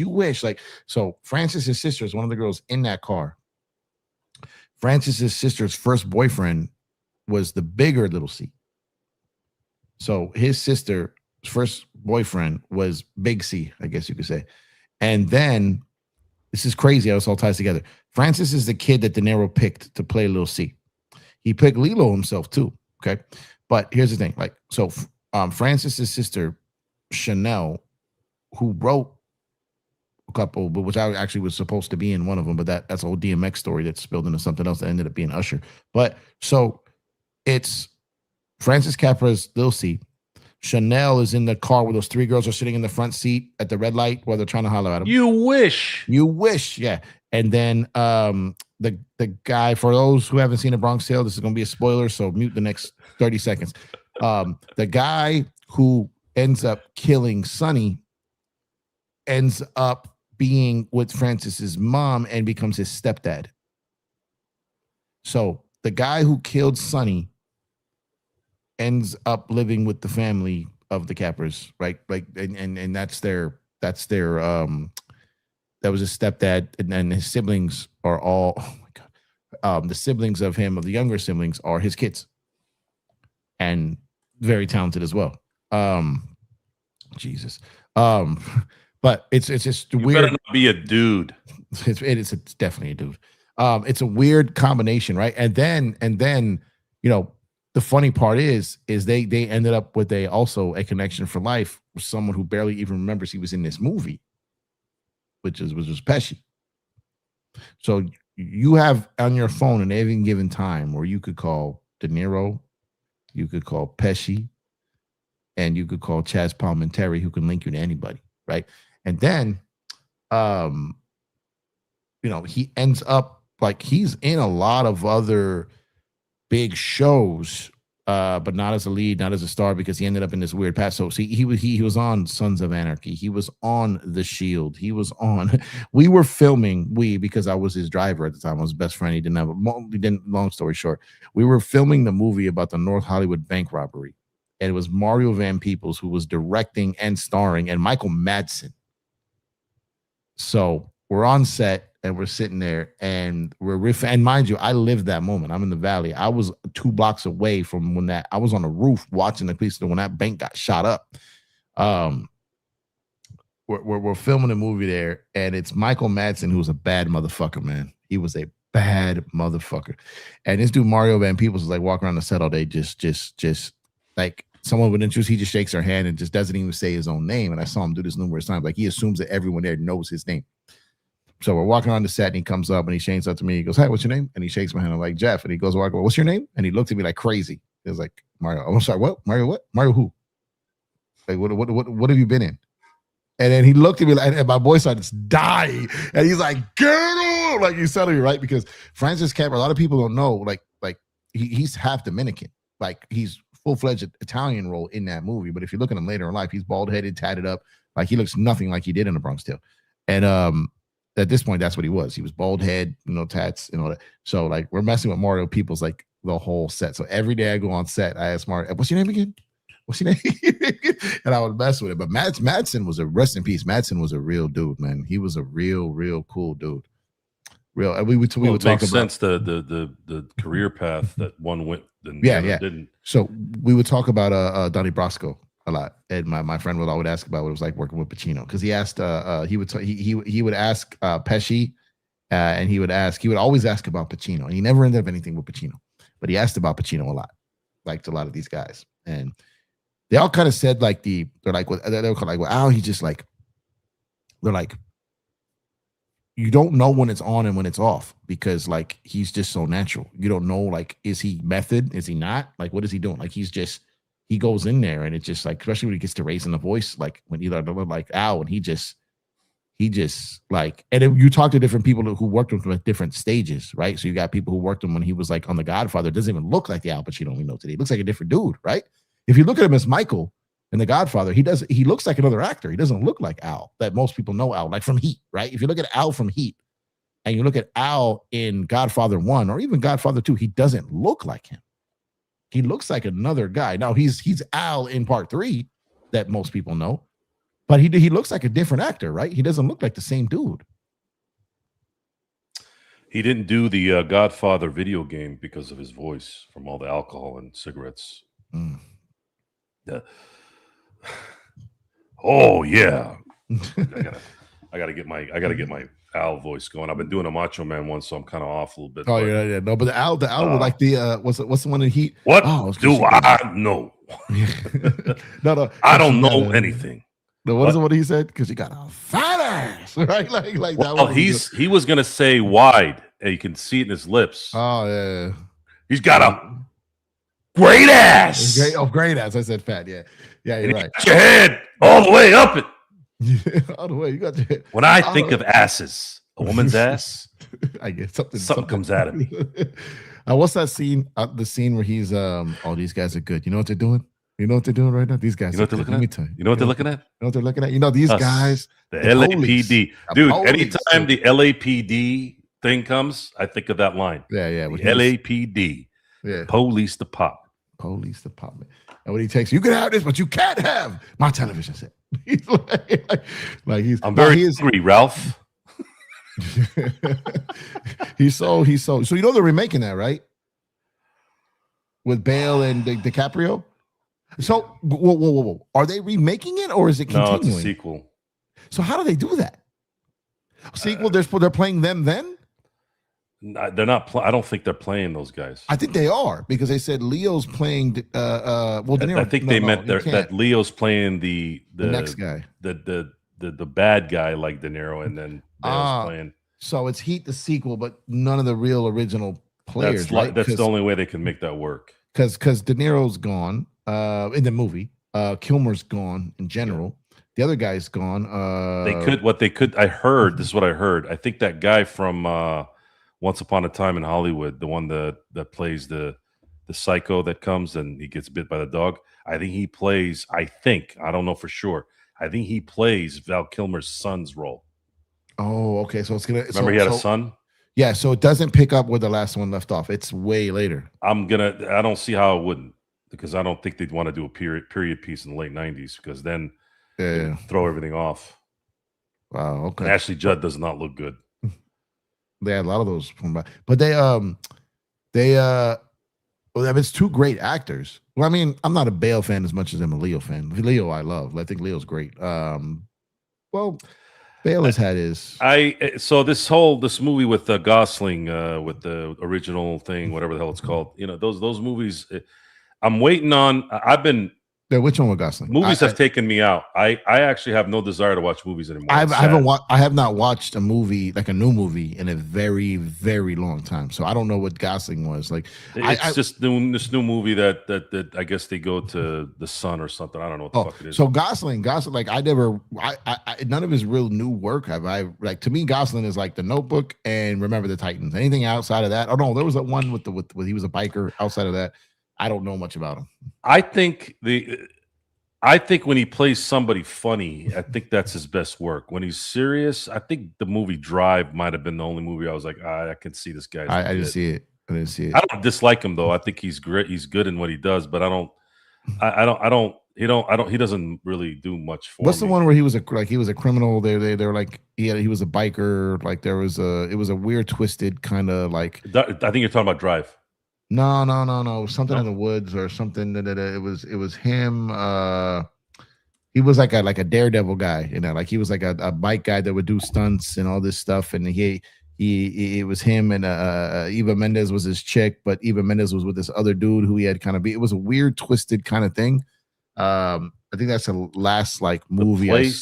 The place behind the pines or pines. something like that. That's actually. Have you seen that? No. It's one of those movies you don't know if you like it or hate it, but it makes you think about it. That's his movies. That's how it is. Okay. So, but this one is even different because if you haven't seen it, I don't want to wreck it. But this movie isn't what you. It's kind of not what you think. Like it's not one of those. Yeah, I can't. I think you'll know what I'm talking about if you ever watch it. You're like, okay, I see what you're talking about.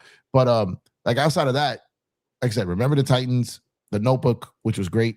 And outside of that, I just don't know him in anything. I haven't seen him in anything. I haven't watched a new movie. And I'm a guy who loved going to the movies, like loved it, just loved it. There was almost nothing better watching something on a big screen. Yep. I think the last movie I saw in the theater was Top Gun 2. And because I had to. Like I just had to. And that was a great sequel. Great. But movies, I can't tell you. The Odyssey had me a little bit connected to that, and until I found out who was going to play Helena Troy. And I'm like, fuck you. I'm so fucking tired of this shit, this checklist bullshit. I can't do it. It's I hope when Paramount and Warner Brothers, because I think the guy that's ahead of it, what's his name's kid, Ellison. They said as soon as this deal gets done and everything's ready to go, they're going to pull out like 30 films a year. Okay, yeah, because they've taken it kind of away from that. Like it's very sporadic. But I can't handle this checklist shit, dude. I can't. They have fucked up so much with that fucking style. I can't do it. I just can't do it. And they do it because they're trying to win Oscars. And if you don't follow that checklist, you're not going to be qualified for it. I'm like, fuck the Oscar, man. Can you put some shit that's fucking entertaining? But then, you know what, dude? I think it's me. I don't give a fuck. I'm done. I saw all the great movies. I don't need anything anymore. Yeah, they don't. I just want to watch the Dodgers, Lakers, and Steelers, man. I don't give a fuck about anything. I honestly don't even have time to watch the movies. I don't even have, because when you watch sports and then create content about sports and you have a life, you got a family or work, you don't have much time to sit and watch a 2.5 hour movie anymore. You just don't have it. I can barely get through, like, if we're watching a show, an hour a week. Like, me and my wife used to watch like multiple shows a week. We're lucky if we watch, like, there's hardly anything now. And if it is, it's like one show and it'll come on like one show a week. And even when that goes on hiatus or like it doesn't roll into something else, like then it's like months before we watch anything together. So it's like it never used to be the case. Never. I watched less shows and movies than I ever have in my life. It's pretty much sports and that one show maybe that me and her watch, and that is it.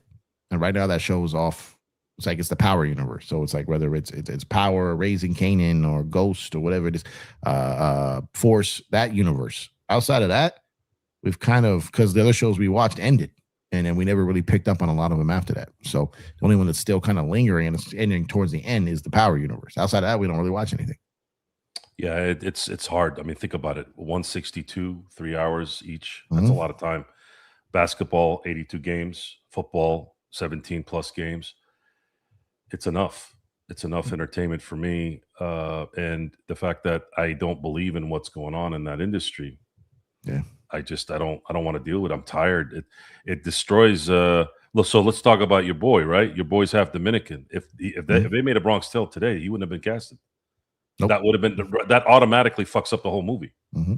So with the rules today, this isn't. By the way, this isn't sports where athletes were different. This is fucking acting. Okay, mm-hmm. Don't pull that shit on me either. Mm-hmm. Okay, this is fucking acting. This isn't sports. This isn't bigger, faster, whatever. Okay, if with these fucking stupid ass checklist rules, you would have never seen James Caan as Sonny Corleone. Yeah. And you would have probably not seen Marlon Brando as the star. None of those guys are Italian. Nope. It's acting, you fucking assholes. Let the best actors dictate what you're putting in there. Or what's his name?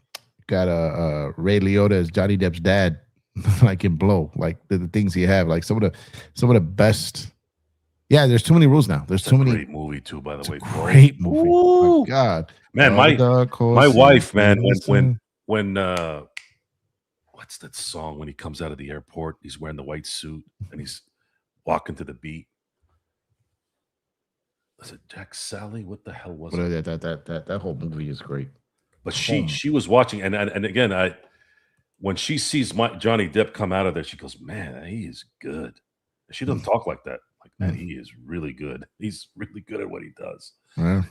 And I go, "Yeah, man, that's what the it times 10 is right there. He could just walk out of a plane with a suitcase, and you put the right music next to him, and he kills it. That's a movie star." Yeah. We don't have that anymore. What do we have? Who has that kind of presence right now in the industry? Everybody in the industry right now is either, it's like that stupid twat that wanted to sing Spanish and English. They all got to have a fucking message.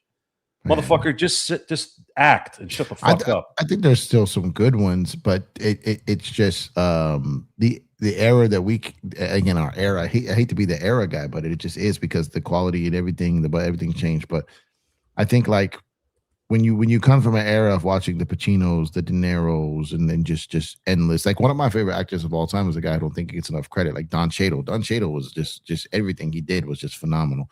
And you see some of these guys, like obviously everyone knows Denzel's a great actor and like stuff, but you talk about these other guys. Like, I think that Michael B. Jordan is good. I think he's solid. I think he can play a multiple of roles. I think he can carry a movie. I think he's entertaining. I think the writing, I think the way they make movies now, I think a lot of the stuff is different. But I think Michael B. Jordan is a movie star. But it's like, to the aspect of he's never played like a Will Smith type of thing, right? He's doing I Am Legend too, so we'll see what that is like. What can he pull that out? Because he can play that part of Will, but can he play Mike Lowry Will? You know what I mean? Like the range, and like, the Mike Lowry, when you got, so like, like he's got a mixture of, but what I do like about him is he's kind of got that De Niro with Scorsese, DiCaprio with Scorsese. He's got the same director. So they've got that, you know what I mean? When you've got that continuity,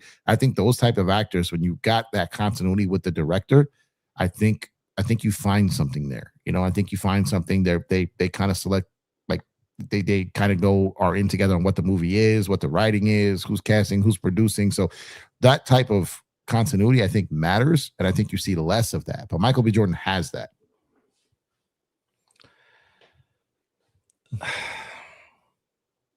Yeah, he doesn't do anything for me. No. But I'm not calling him a. I'm really trying to think who is right now. Who's the one that I'm like, he's got it still. Well, that's still acting. Yeah. Still, I mean, Leo still got it. Leo's got it. What's his name? Yeah, it's been a while since I've seen. I'm still. I don't see anything new. I mean, I don't know what these guys do anymore. That Shalimar guy, I don't know what the hell. Yeah, that see, is. a lot of these guys switch over to TV. Like, there's certain actors that are still like what's about Thornton still and stuff. Like, he's still got it. He's Thornton. He's always going to be good. But yeah, he's still got it. But the guy that plays Reacher, he's not bad. He's not bad. The look is great, but I think it's a little too goofy.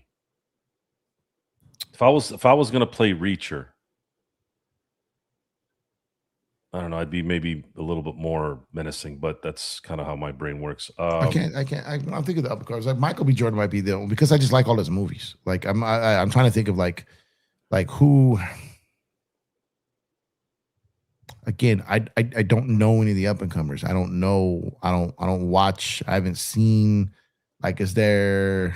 Oh, that's crazy. Challenging what? What's he going to challenge me on? You guys have no idea what our conversation is off the air, by the way. You can tell. yeah, clearly. Damn, who's a? Have you ever been a Wahlberg guy? I love him in Boogie Nights. Oh, he was fantastic. Oh, I'm sorry. Hold on. He was awesome in Ted, Boogie Great Nights, in Ted. Great in and Ted. then of course the other guys. The other guy's great. Did you Dude, see him the in that other movie? guys. Oh my god. What's the one? From Down Brolio? What's his name still alive? John Voight. Yeah. Oh, he kills everything. Yeah. He's so good in every role. Like, he's in Heat too. I forgot about that for right now. Those are old guys. I'm trying to think like who's like in his like 30 to 45 range is doing it right now. Who? It's no one. Not that I can recall. Because Leo's got to be what by now? Leo's in his 50s. Yeah, Leo's 50s. I think Goslin's the guy that's in that range still. He's never been. There is no movie star, I think, anymore, other than the older movie stars. That's it. George Clooney ain't acting anymore, really. You don't see him in much. No, doesn't have to. Tequila's making him. He did everything, so I don't think he gives a shit. I'm trying to I can't think of like I said, the older guys still got it. They can still do it. But as far as the up and comer, the guy that you know what? I mean, who did you ever watch Mr. Robot? No. So the guy who played Freddie Mercury in the Queen biopic. Oh, him. Yeah, I know what you're talking about. He could fucking act though. He's great. He also played Mr. Robot was great. If you haven't watched that, you need to watch Mr. Robot. I think you have the intellect to piece it together. But Mr. Robot is incredible. Christian Slater's another natural. He's in the but that kid Malik was it Remy Malik? He that dude can act. He can act.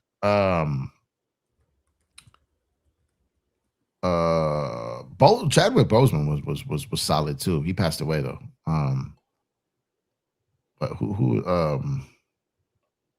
I think that the guy's name that I was telling you about that might play Val Kilmer's son in Heat. His name is Austin Butler.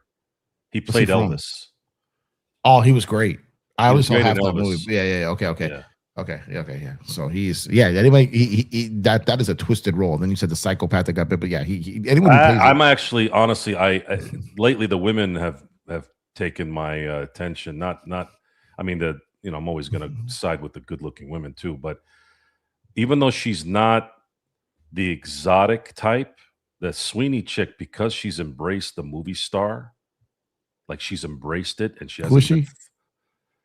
She's in Euphoria. She's really the main female movie star now that's around, the Pamela Anderson with better acting skills. And she's just from Euphoria. Like, what else was she in? I don't know. She did that movie with I guess it was a big movie. Hold on, let me get this. I haven't seen shit in a while, so I'm like Sydney Sweeney.